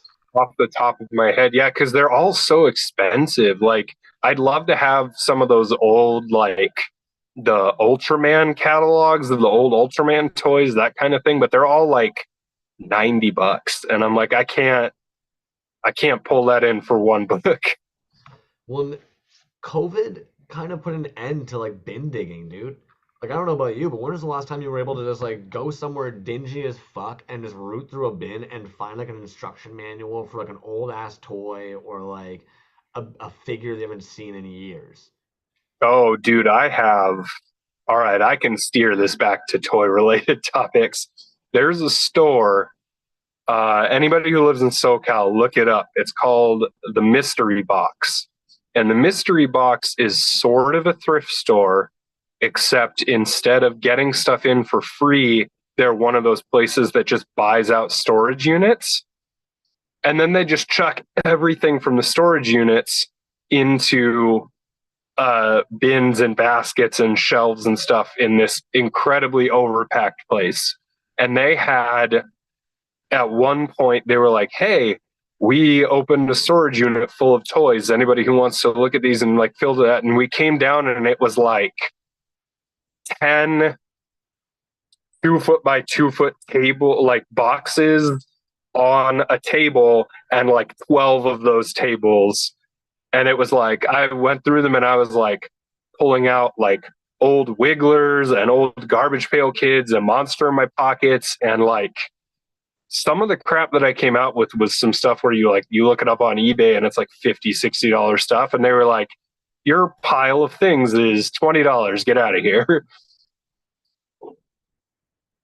I'm trying to pull it up. If anybody wants, go on Google Images and even just type in the mystery box SoCal. I can't get it to like. It's pulling up all the Yelp pictures that people have taken. I So if I don't think they share have screen, an online presence. They do have an Instagram, but it is definitely like an Instagram run by somebody older. well, so this is what I mean though, is like I can't seem to enlarge this, even when I'm right clicking trying to open it like into a new window or anything. But like I'm just seeing bins Yeah, and no, bins yeah, and you can bins. see the you can see Like there's the Homer. and they Oh, consistently have a Jesus. thing like that. And every time I go back, they've dumped at least another box's worth of new stuff into it from somewhere else. So every time I dig through, I come away with stuff, whether it's just pieces for new figures like kit bashes, or new bootlegs, or yeah, that's the kind of Jesus. yep, love it. Yeah, see, like this is the kind of stuff, man, that personally like could just spend days. Fuck, man. Yeah, we don't. I just haven't stumbled on anything like this in for so long, man. Oh, The thing is, I was having a conversation with a friend of mine about that recently, and they made a really good point that all that old stuff is a finite resource. yeah, And like eBay alone has made it to the point where all of that stuff has flowed out of the hands of people who are willing to let it go for really cheap yeah. into the hands of people who are trying to make money. Well, I can't even blame anybody. Yeah, no. Like, there's nothing wrong with because that somebody's got to do the job of keeping it in the public presence where it can be bought. Yeah. Well, and I guess so the way I look at it is it's like it's great to think like, oh man, why does it have to be so expensive? Like I just want to enjoy it and have that piece of my childhood back. And it's like, yeah, but how many times did somebody sell it for a really good deal and then when times got hard, that person flipped it online for triple or quadruple because it was a highly sought Yeah, after item. So then how many times can you watch somebody else take money that could have been yours because you were trying to be a nice person, right? So eventually you become the dude being like, no, you know what? I know this toy is highly sought after. I'm just trying to find all of them, and I'm gonna grab all of them, and I'll flip them. I'll be the dude. And unfortunately, I would imagine, especially for certain people, where like you become desensitized from like what the object is, all you're seeing is being like, damn, if I go out tonight and I can find myself some 1979 bobas, that's like 400, $500 in my pocket, no yeah, matter what the I'm done condition. for half a month right there. Yeah, yep. And that's all they're really thinking. They're seeing these objects and they're just picturing like the $30 price tag on eBay or the $40 price tag on eBay and just going, yeah, I need that and grabbing it.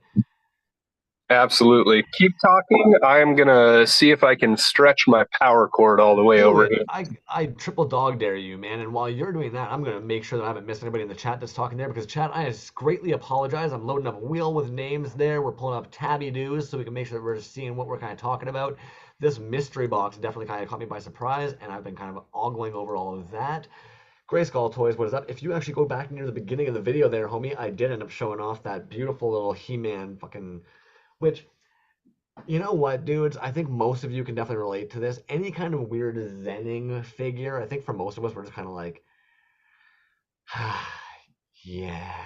Right, especially when it's like, I know that you did the black and white Vader one as well that Dub from DKE grabbed. And I know that there's maybe there might be a Skeletor one or two. You actually have some of those in your shop as well. Stretch that power cord. That's what I say when I get a boner.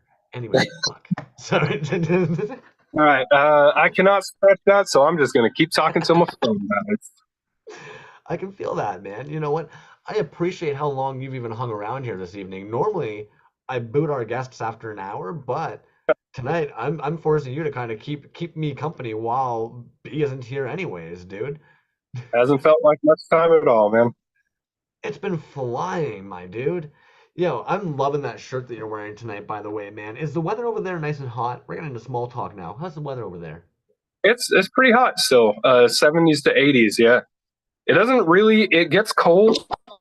SoCal's weird. It gets cold like a month and a half in like September, and then it doesn't actually get cold until like middle of January.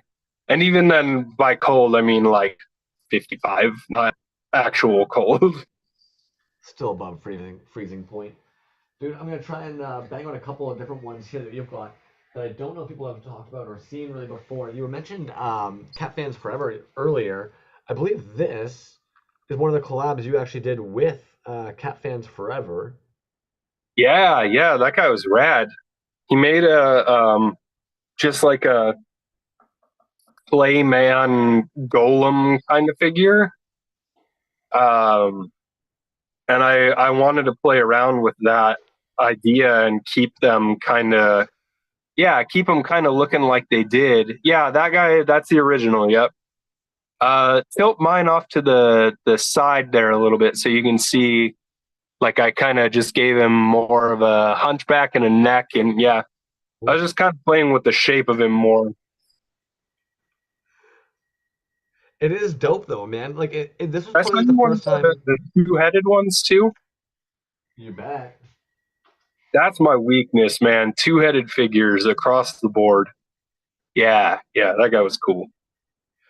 This I was probably actually like the. just did a new one with Cat Fans, but I haven't dropped it yet because it's not finished. I need to actually, if the chat wants to throw DMs my way on your recommendations for paint that work well on resin, those guys, I think I posted one or two of them. The Good Doctors, the two-headed dude with the lab coat, he did the head sculpts on them, and I want to paint them like old school bootleg toys, just really rough paint jobs. See now I'm cruising over your page trying to see if you did post them, but I'm not necessarily seeing them, man. It would have been a hot minute back at this Oh point. shit. All right, all right, all right, all right. Um, and I don't know the Cat Fans posted, like he posted them in a story. I don't know if he posted them on the page. Hello, how's it going? Where are we here? You know who we didn't talk about the Sounds good. Squonk by Mothman either. Oh, dude, that Man, might be the paint job that I'm proudest of. man, that thing is killer. Doesn't hurt that that thing has like the best damn texture for taking paint. You know, Mothman Republic's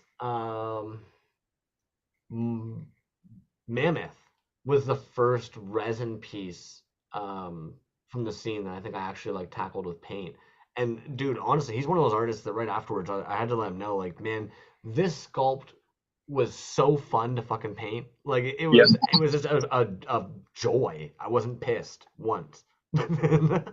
I went over to my friend's house to paint that squonk, and I was using her Warhammer paint, The and Citadels.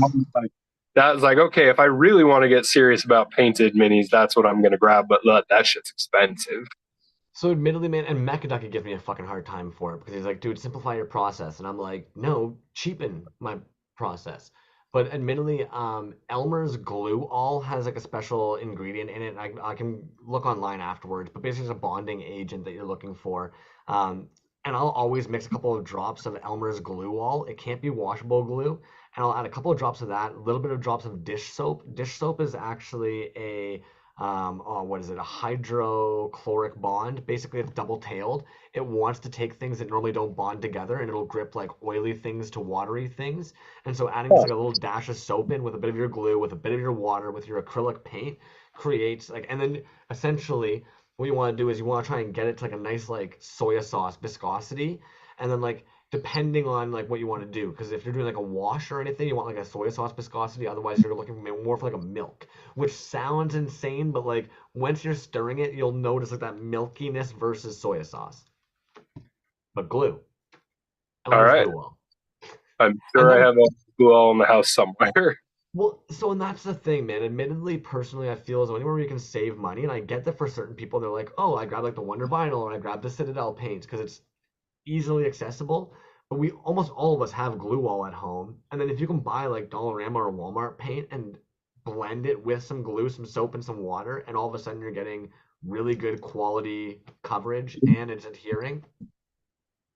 Well, because who doesn't have 1,500 tubes of Michael's acrylic floating around? Is it Michael's in Canada? What's the equivalent store? Yeah, we've got the Michaels over here as well.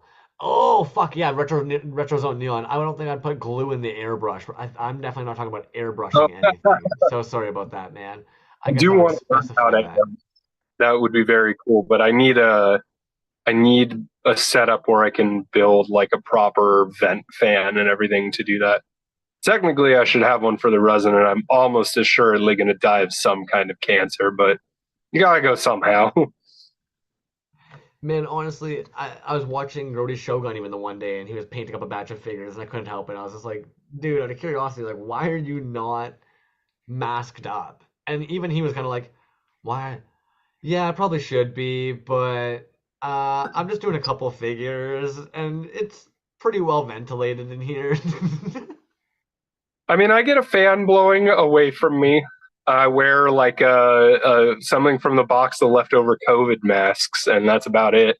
And There you gloves. go. I don't wear gloves out of worry. I wear gloves because resin drying on your hands is a pain in the ass. Just annoying to try and peel that shit off, man.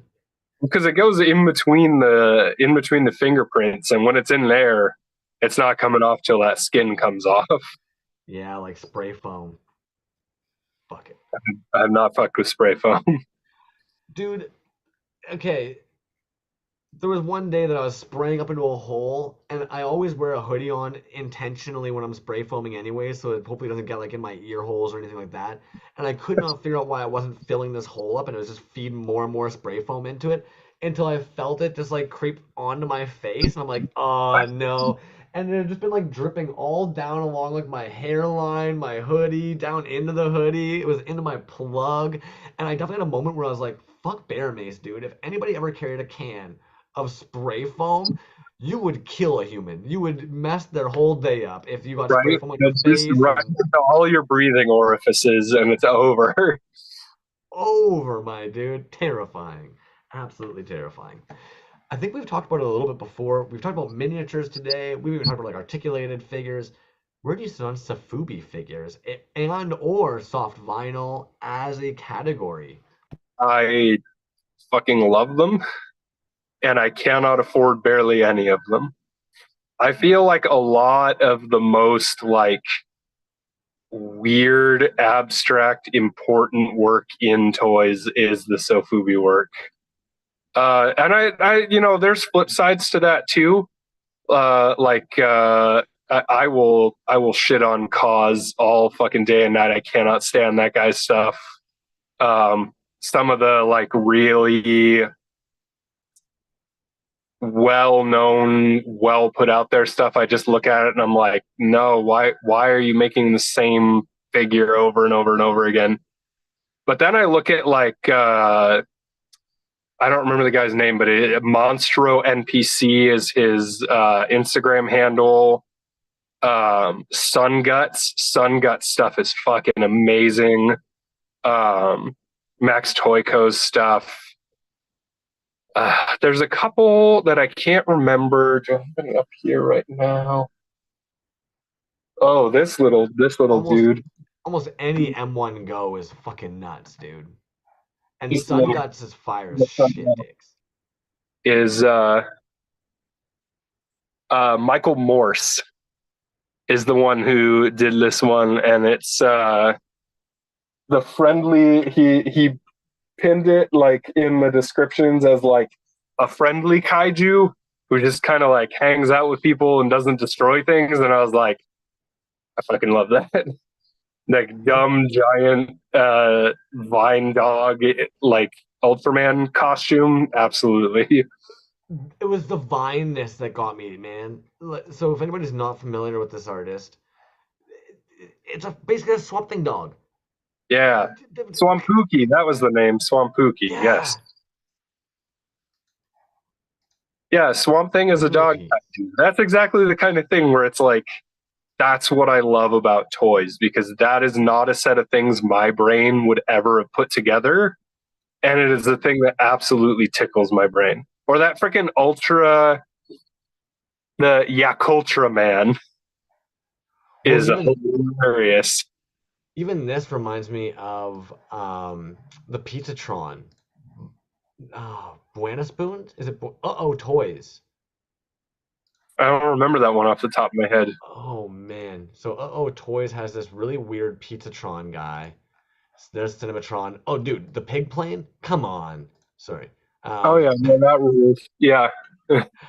But then, Yeah, oh y'all are gonna fuck. get real close views of my eyeballs here. I Where say. is Pizzatron? Oh, hold up, that guy. Been a Oh yeah, minute. that's bad. Yep. What was that other dude though? That astronauty looking dude. Oh, Cinematron?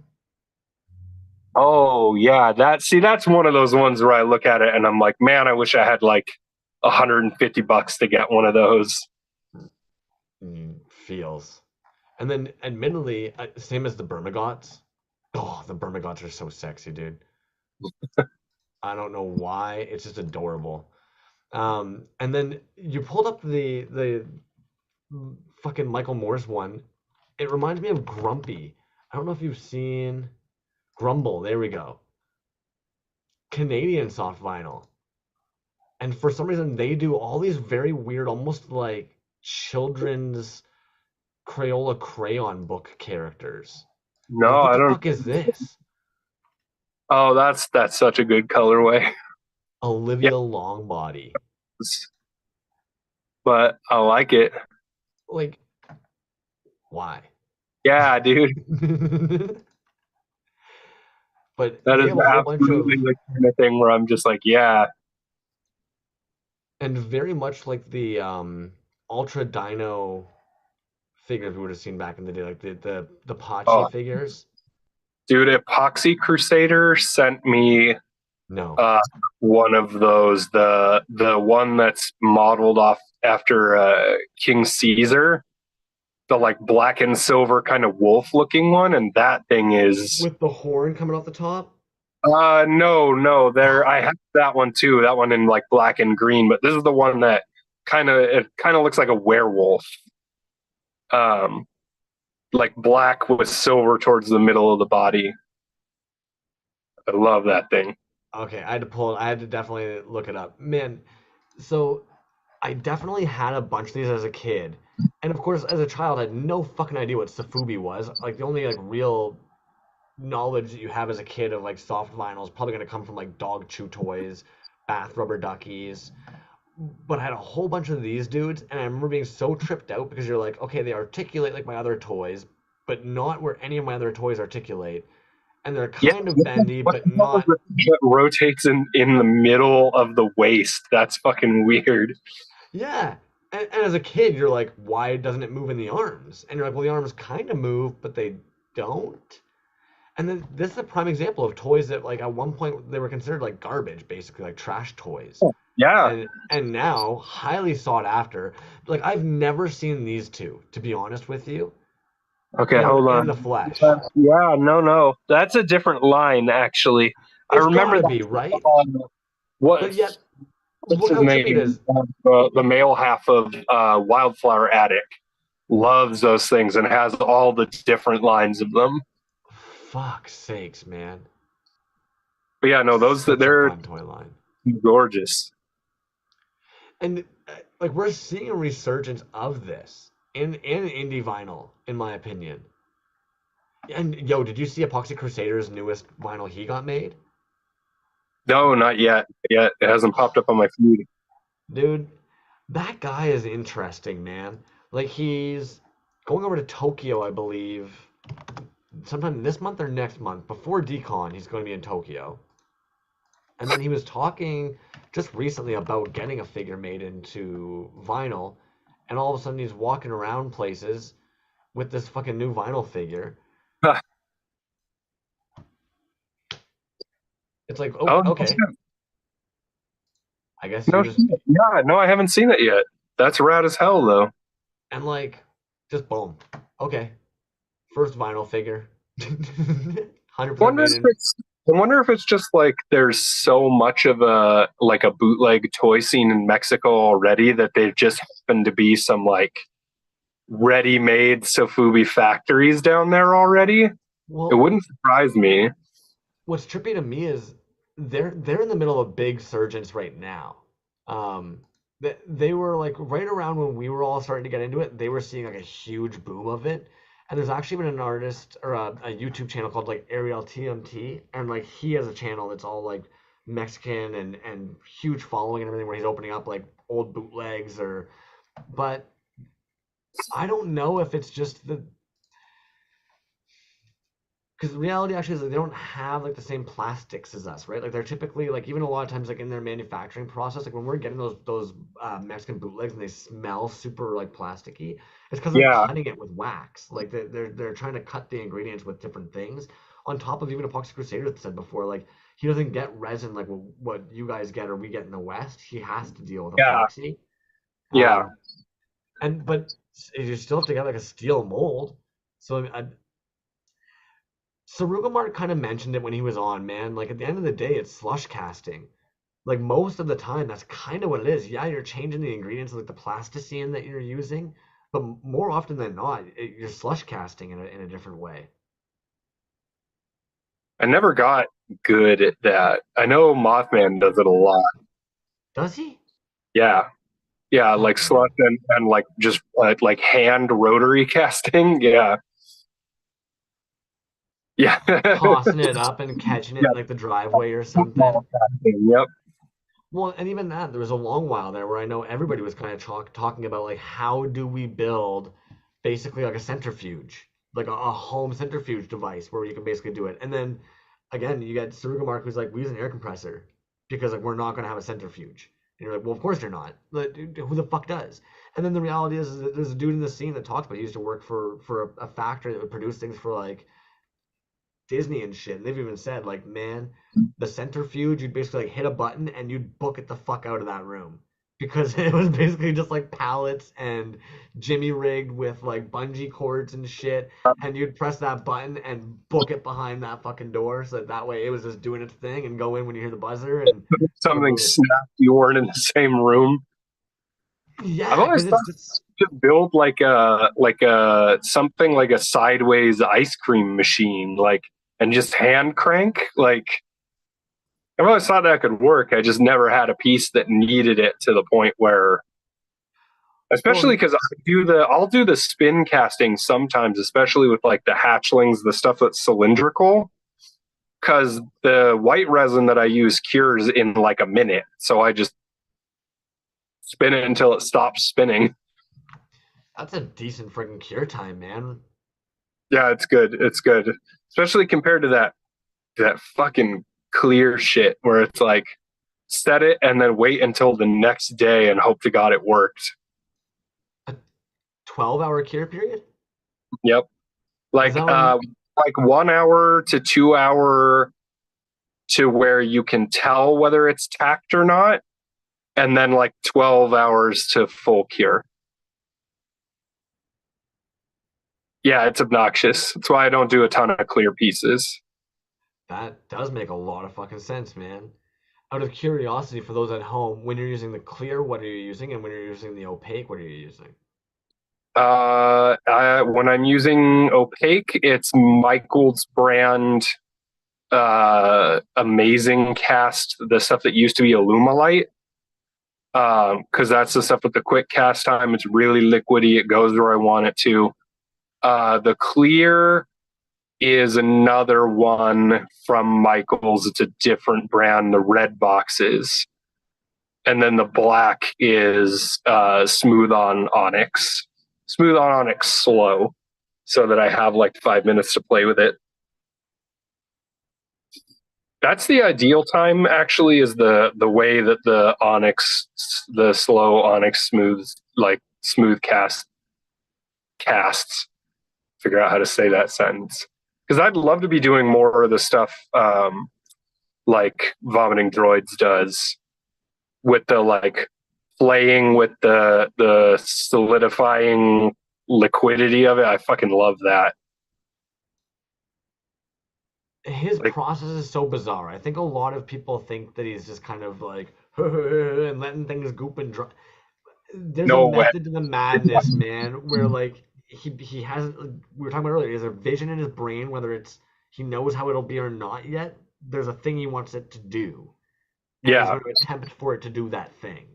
no, it's Willy Wonka shit, man. Like taffy pulling, like golden ticket playing in the background. Yeah, because Well, and I like I'm standard. I've just tried like, okay, let me like run some of the stuff as it's 3/4 solidified, see if I can stretch it out, see if I can, and I can't reproduce a damn thing like he's done. when he's doing toothpicks and like I can't make sense of half of what he's up to, man. I just let him do it and go hell yeah. Yep, exactly the reaction. Fuck, man. And if I find it's jokes like Titty Bean said it, he was like when he first saw Vomit's work, it was kind of like sup, and it's kind of like yeah, because like nobody was doing that. It was almost like everybody else was trying to get to this level of perfect casts, and Vomit all of a sudden just comes on the scene being like, I don't know what the fuck I'm doing, but check this shit out, Leia. Yep. And you're like, And that's there are so many people who do that level where it's like, they're not focusing on the precision, they're not focusing on the reproducing the same results every time, and anytime somebody's going that route, I'm probably going to be fascinated by it. now you typically are actually really fascinated with, or you seem to gravitate towards the most monstrous sculpt, but he hasn't really been pumping stuff out lately. Mm-mm, not for a while now. I get it though. Like I feel like all of us in the scene are occasion, unless you're like I don't know, fucking Jeff DeTavio at Deadbird Toys, or like Sam Hamer or somebody, where it's like, this is the entirety of my life. But even though a lot of them are teams of like two, like it's pretty rare there's one person Yeah. always nailing it, right? Like even HH Toys, I'm pretty sure they're a minimum team of two. It Oh, it's I that think they have rare. a mixed production team at this point. Yeah. Have they gotten Uh, to that level, man? Are they PVC in it? brief heads up, I'm going to continue talking as long as this will allow me, but it is Yeah, beginning to man. do so. You're going to Yeah, because lose me mid transmission like I'm on a spaceship a million miles out there. I'm okay with that, dude. At Toys Alive, we basically saw the edge of our seats going with the flow all the time. Knowing my luck, you'll fall out, and literally in like 5 minutes, B will come in going, "Sorry, dude," and he'll be all turkey sweaty and coming running in the door. It'll be great. It'll be a good old time, man. Dude, I want to make sure before you kind of drop out here, I want to make sure I've got anything else because you're also a little bit of a writer in my brain as well, or at least you mentioned you're a bit of a reader. You have a great story that went these Charlottes as well, and that's based on a story that already exists. Yeah. But you played into this lore, man, with this guy here. Will we see more Charlottes this winter? Yeah, I think so. I think that I was going to do a few more of them. Got some new metallic powders that give more of like an old, I don't, crusted isn't the word I want. What am I looking for? Oh, Ooh, I am watching my phone spin a shutting down message at me. nice. Well, Trashjoy Studios, man, it was a pleasure to have you in here. Thank you so much for all your time, dude.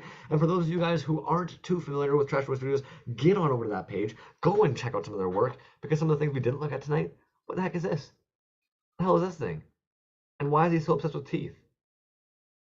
And the hell is this weird little trippy goblin with a mustache and a bajillion eyeballs? I couldn't tell you. He was supposed to tell us, but he's gone now. And also, Little rocks? Little Jemmy rocks? Little Jemmy rocks for the boys? Trashjoy man is an absolute treat. Retro Zone Neon, homie. I know that you were just teasing earlier about the old uh, air airbrushing, but I think it's pretty important that we do touch on that. Yeah, home dogs. Don't be adding random ass adhesives into there. Oh, and I just saw that the participant went out of the room there. While he's out of the room, I might as well show off a couple more of these little guys here because you know what came in the door the other day with B to the J? This plastic vomit customs piece. And I know a couple of you have maybe seen this on their page. This thing was fucking nuts, man. That little decal on there was actually freaking beautiful. The paint app against that black is clean as all hell. Plastic Vomit Customs, aka Jason and Nicole. Thank you very, very much, guys. You guys are way too freaking cool, way too kind. I did. Suki, homie. I didn't even think about that, my dude. I've been blue balled. Dang. Dang it. That might be the first time in Toys Alive. No, I Need Toys was pretty darn close that one time as well, actually. They were pretty darn close on that as well. And being enough tossed over some Rec Shop resin pile up. And admittedly, look at that little orange car just sitting over in that little. I'm a sucker for that guy. That guy right there has got me all aroused. That's how we'll say that. Boom, boom. I will be honest with you guys. I have loaded up the wheel here tonight. I feel low. I feel low, but if I go up this high, my little legs are doing this weird little like kitty thing. You know what I'm saying? I'm not on the ground. I get flat-footed. But y'all don't care about that. You don't care about that. I have loaded up the wheel there. I do actually have some Grayskull toys and some Daniel Anthill that needs to get out into the world. So we're probably gonna do a giveaway at some point. We'll ride it out. We'll see what's going on. In the meantime, I'm gonna pull up some tabs for you guys, and we're gonna see if B ends up coming in. Who knows though? I'm not too certain B is gonna be here tonight. But if he does, you'll see me all glowy and excited and happy about that. Because he's the dog. Boom, boom. And I really hope that any of you that have loved ones and people that you care about, whether that be blood related and or just people you care about, that if you're in the States today, you were able to actually spend some of that time with them. If you're Canadian homies who have been bombarded with it through television and or through your friends who are obnoxious Americans, I'm just teasing. I hope that you've been a little bit reflective about the things you've been thankful for as well, because I get there's a whole bunch of other politics and all that fun jazz about Thanksgiving, but it's just nice to be thankful. Boom. Going over to screen share. Boom. Mike and Tracy, aka Magitarius, doing a little surprise drop on these guys here. Boom. The Darumas, is that what it's going to be? Splatter Drock, Dark. Namakubis, damn it. Glow in the Dark, Namakubis. Boom. These just got launched in the store. If you guys haven't actually been to the Magitarius site in a while, go check it out as well. Their pricing is actually not all so bad. And these fucking dinosaur collaborations they did with Wonder Goblin are absolutely freaking gorgeous, man. This is something that I feel like you'd get at like a store as a child, you know, like a Creative Learning or the Abbey or anywhere like that you guys might have where you grow up. Boom. Closing it. Lab Monkey number 9. Gonna refresh this shit. I know that they were hoping to get a drop done for Thursday evening. I'm not sure if they ended up getting it up there because their arm is currently freaking weird looking, which is, if you see this, fell off a ladder and bruised my right wrist arm. Yeah, dudes, it's not as bruised. The guy's arm literally looks like some kind of like silly putty bend. He's a rubber man. Boom, Earth to Kentucky. Now, we must have been living under a rock because normally we kind of know what's going on over at Earth to Kentucky, but today I see all of a sudden that the Nutcrackers go on sale. And I was kind of like, what the fucking nutcrackers are you talking about? I don't know any nutcrackers. Party at 5 p.m. See you then. What up? Now, this was 2 hours ago, so this is going down here tonight. Did you guys know about this? I didn't know about this. Look at this freaking multimedia felt piece. Look at this freaking backer on this bad boy. Backer on this bad boy. Getting those bees. We're missing the bee, but we're getting the bee in there with the backer on those bad boys. Anyways, look at this freaking, the nut is eating the nutcracker. Yoda nutcracker. Boom. Sorry. Is that Pocket? No. Pocket salsa, man. Look out. Teeth Gang. Collaboration maybe in the works coming on. Skullcracker. Jamie Filler. A lot of artists that I'm not familiar with in this one as well. Get on over to the old E2K. If anybody's still sitting on some E2K gift cards, get on over to the E2K, spend those gift cards up. Simeon Cheese came up on the conversation here this evening and we were talking about. And if we're gonna be talking about the mica powdering and freaking painting it in the mold, hot dang. Also, I think I should have my pop guard on. I need to like load my pop guard onto my webcam. I am articulating like a motherfucker. But yeah, damn, look at that.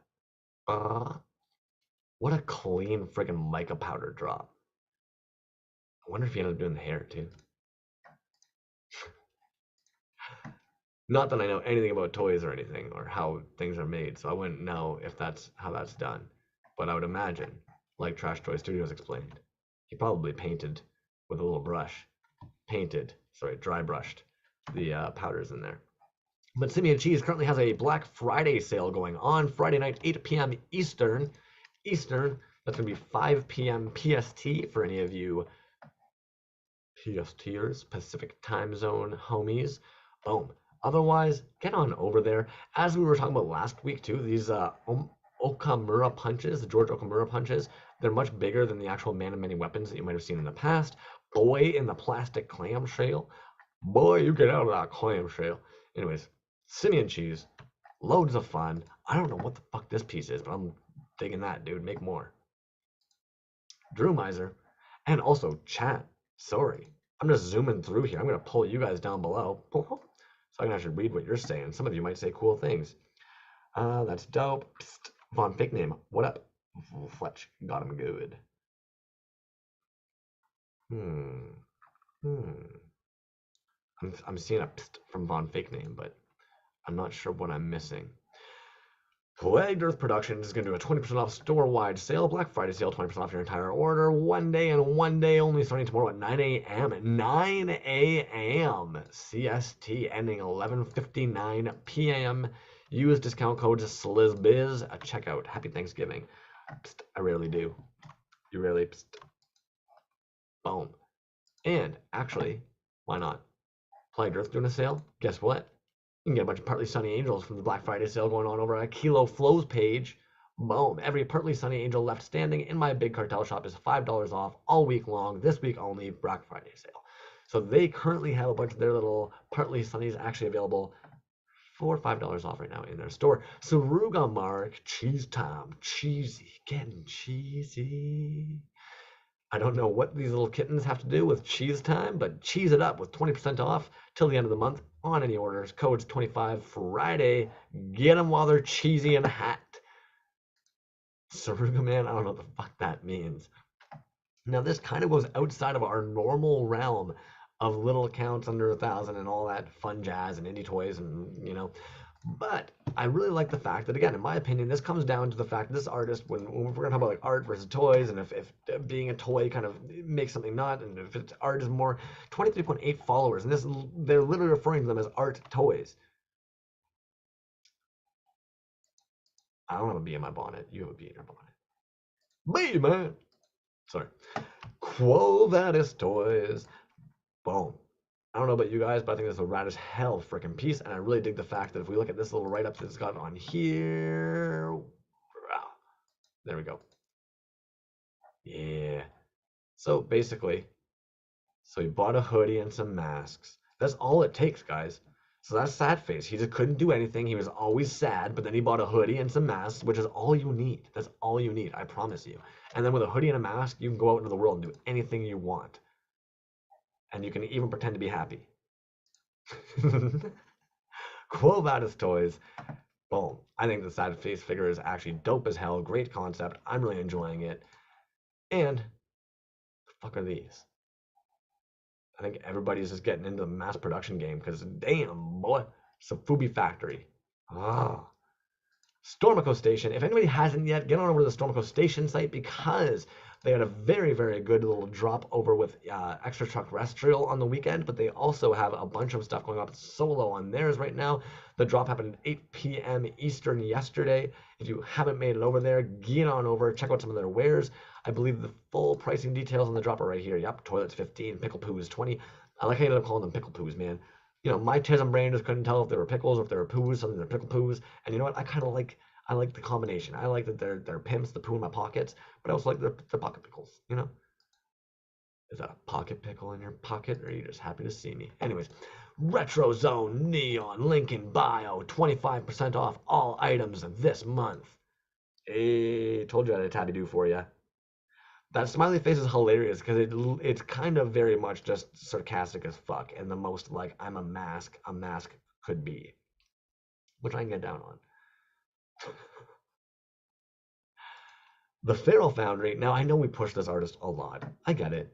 Yes, they're a friend of ours, but it's because what is going on over here, man? This artist is always banging out dope ass shit. Resin fucking glow in the dark eyeballs popping into a 3D printed friggin' frogman piece. That's all. Comet Debris Toys. Now I think this actually might have been one coming from me from Street Fight SPDX, but also I think Mecha Ducky might have tossed this one my way as well this week. Back down, dudes, 382 followers. I don't understand how so many of you are able to just, or you just do it. That's how I'm going to put it. You just do it.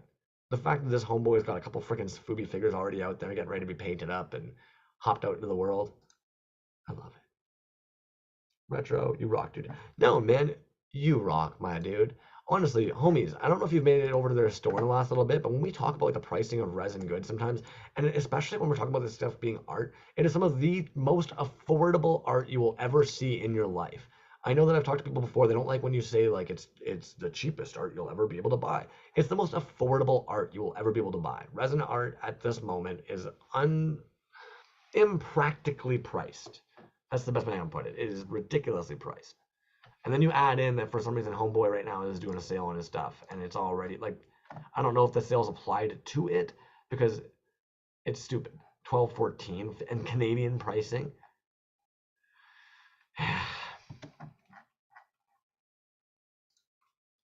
Oh, Low Tech Studios, another classic example of like how homie's just kind of like, yep, wax fresh from the copper bath, just banging out copper baths. Sorry. But yeah, if anybody in the chat knows, like, I would love to know how some of these dudes are literally just banging out basically Safubi pieces nonstop, and yet us dudes in the States and Canada are always just kind of like, how do I get my toy made into vinyl? Low Tech Studios over here just banging them out. And 20 bones,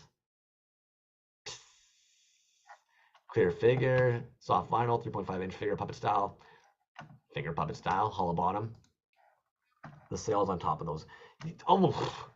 So if anybody's reading that chat right there, and Retro's on Neon saying that it's the sales on top of those prices. So take an additional amount off of that already silly like freaking 12 and 13 and 15 and 30.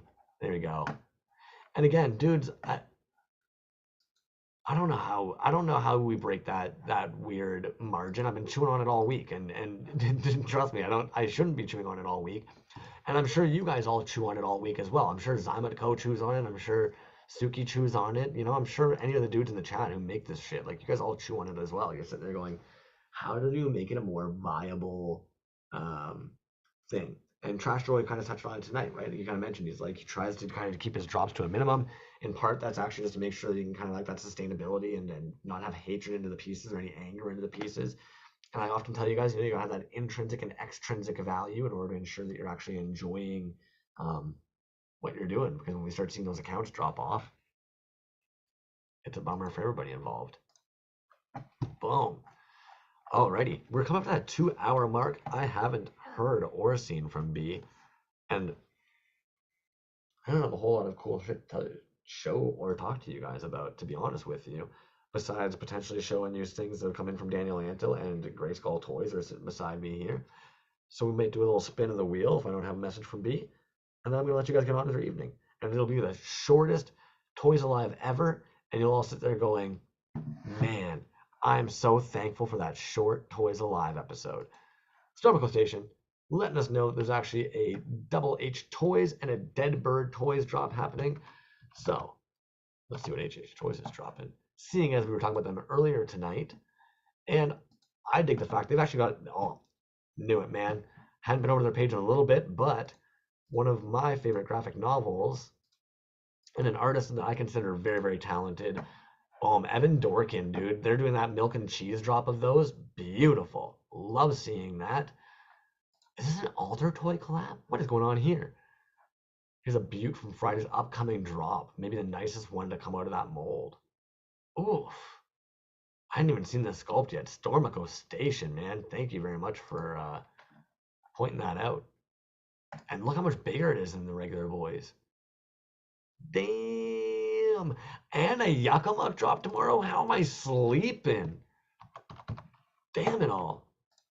Folklore, man. Thank you. Ooh, Barons. Look at that booty. LeBaron. Dropping 8 p.m. Eastern Friday, November 24th. I'll be putting whatever's left of my store on sale tomorrow too then. Well, Carolina Cool Cat, aren't you just a party hopper? Also, dudes, we can say this till we're blue in the face. If every now and then you're sitting on stock going, huh, I guess nobody liked it, post a picture of what you currently have available. Most of us are actually introverted as fuck. We're probably not going to slide into your DMs and then strike up a conversation unless we, for some reason, are feeling extra like springy in our step that day. But we were talking about it with, I'd give my left nut for that giant pumpkin, dude. I'll take your left nut, but you ain't getting a pumpkin. We were talking about it before about how like Trashjoy Studios, I don't necessarily know what he always has in. He's like, reach out to my DMs if you guys want. I know we were actually been looking at Pretty Cool Pals, talking about how like don't really know them, Cat Fans Forever, don't know if they've got drops available right now. I would honestly say if you're sitting on things that you're not sure why they're moving, push them out there. One of the best examples actually, and this is where I'm gonna bumble on for like a bajillion years maybe. I've got one of these, and I'm going, yeah, you guys already know I'm going to the boy one trick. This piece is underrated, and this artist, I would say, unfortunately, got in it's standard, dude. It's like it's creative mindset. Nobody likes this. It didn't sell very well, so nobody likes it. And the reality is that I think it's probably one of the dopest fucking pieces ever. Death and Strawberries has one. Titty Bean has one. B to the J has one. I'm almost stoked that I know like the dudes that do have one of these pieces. That buskin 4-up of the canceled friggin' Boba Fett line. Mmm. Mmm. Mmm. That thing is so sick. And for those of you who don't know Dreamcastle Studios, this artist is so underrated. Like, yes, I already love One Trunk Pony pieces. The fact that like it's a dope ass piece where each head is actually like Iron Mando, He Mando, Batmando, color changing. Like, how do you not? But then, if you guys don't know who Dreamcastle Studios is, he's actually one of like the dudes who used to work over at the Counter Place. And when we go over to his page here, his portfolio is absolutely astounding. You start scrolling down, and you see something like this, and you're like, "Oh, unproduced Yoshi figure for the Smash Bros. Movie." Huh. You know what I mean? You scroll a little further down. I'm pretty sure we're gonna see the. There we go. Oh, neat figures that I made, the prototypes. Just some figures I made the prototypes for. You guys may have seen the movie at some point. Eh, eh, just some figures. uh, so yeah, I think it's funny sometimes where artists get very discouraged. When there could be 1,001 variables when something doesn't sell right off the hop. And like even oh shit, I'm pretty sure Death and Strawberries maybe has this guy. If somebody owns this one in the chat, please drop it because this thing is fucking nuts. Pirates of the Davy Jones Glow, one of a kind cast drop. Now what I love is 6-inch tall, articulated arms, waist, and head. Very unique that this figure is cast from the original pre-production mold. It will measure larger than the production figure. Like, get out of here. Why? Why? Why is this done in the original pre-production mold? Why? I love toys, man. Fucking hilarious. But yeah, I promise you, there's a batch of you dudes who are sitting on work and you're discouraged thinking that nobody wants it or nobody liked it. And the reality is nobody knows you have it. we just have zero idea. You posted it, the reception wasn't great, so you're afraid of posting it again because you don't want to bore us or make it seem like you're conceited, or I don't know, or you're just self-conscious. I totally get it. Um, but the reality is, there's typically 101 variables. I promise you guys, more often than not, you do a drop and you have no idea that there's people who love the work who are kicking themselves for not being able to afford it at that time or can't get it at that time, and then they think they're gone. And you have potential customers sitting there that have no idea that you have 5 or 6 of those pieces just sitting there waiting to be sold.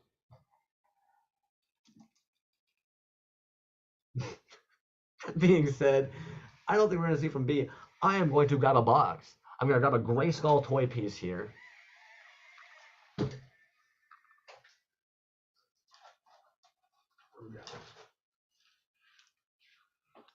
And for good measure's sake, oh no.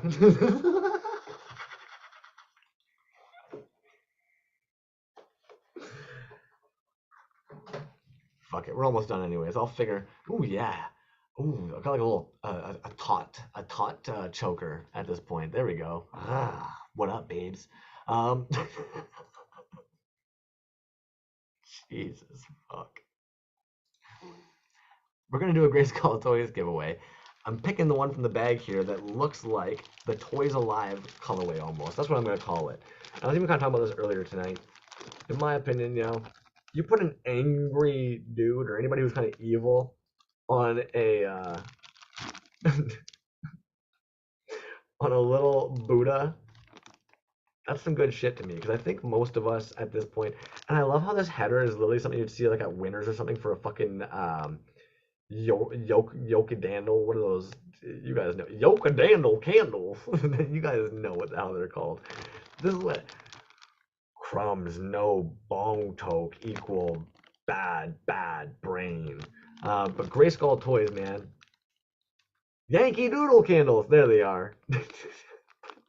Anyways, beautiful piece, man. So that's gonna be going for grabs. I cannot handle this. I'm gonna go insane. I'm gonna pull up the wheel here in a second for you guys.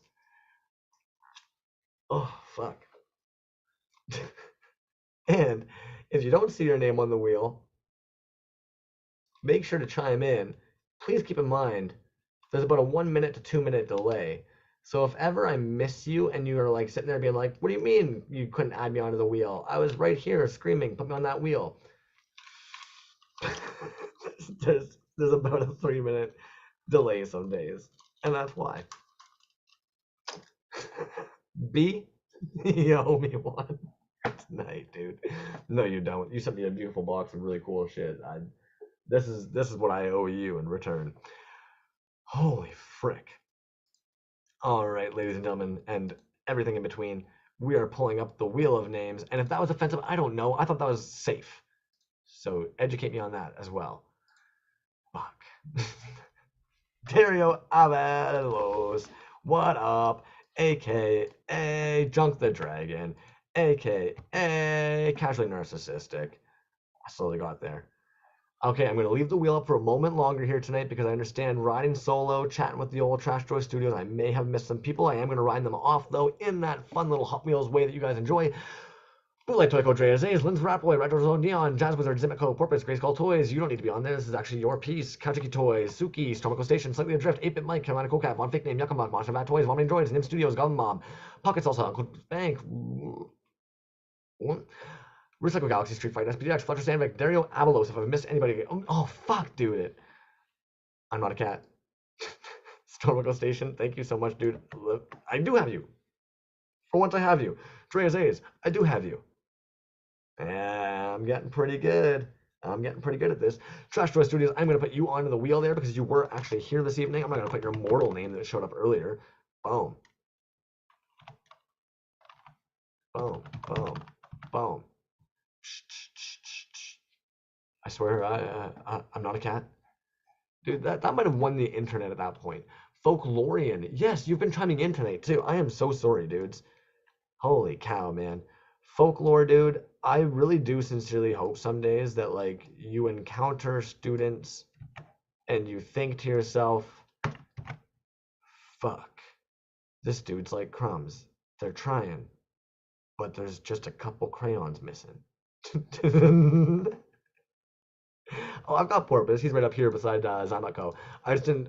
Well, my apologies. I need to put the appropriate titles. General Porpoise. Dylan Clement, absolutely good, sir. Absolutely. Boom, boom, boom, boom, boom. Anybody else? I know there's a particular individual sitting there that hasn't chimed in, but we'll see. Also, I don't know who's weaseling over in those DMs, but we went from 15 concurrent viewers to 18 concurrent viewers. I think people are sneaking in for the wheel. Boom, boom. Daniel Antil. Well, that's okay, because your name's going to go on the wheel tonight as well. Boom, boom, boom, boom. Anybody? Folklorian. Dude, that is the best thing I've heard.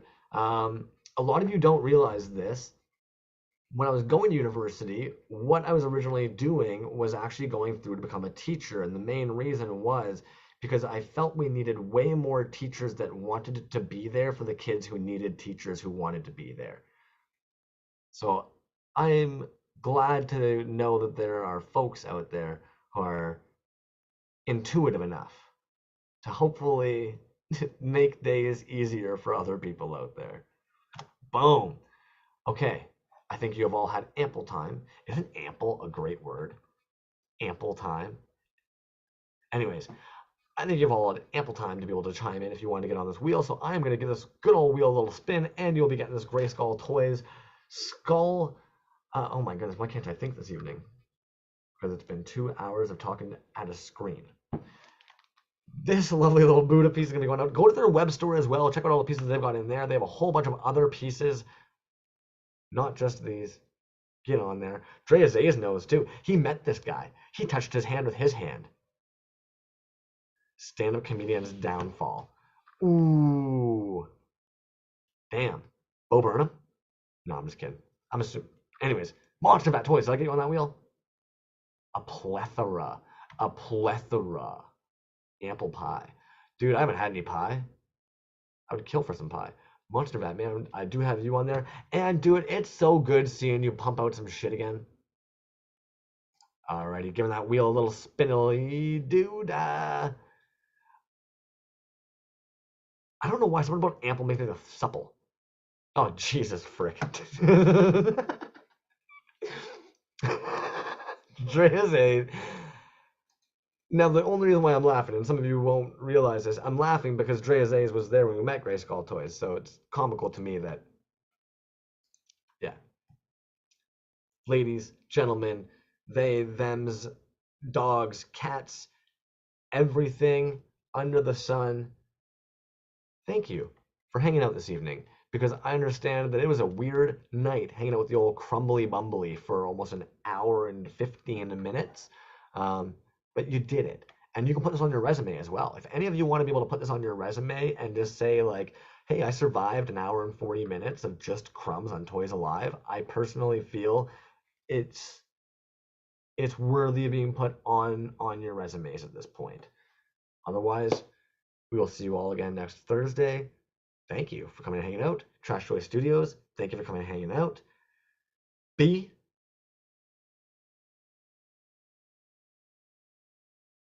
Next time. Anyways, have a good night, guys.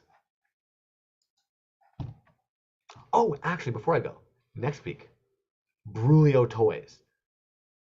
Make sure next week, Brulio Toys coming on. 22 years old. Boom. Get it. Get it. And everybody just be safe out there. You know what I mean? Be safe out there. If you've got the energy to be able to do it, say something nice to other people around you. Pass that good vibes.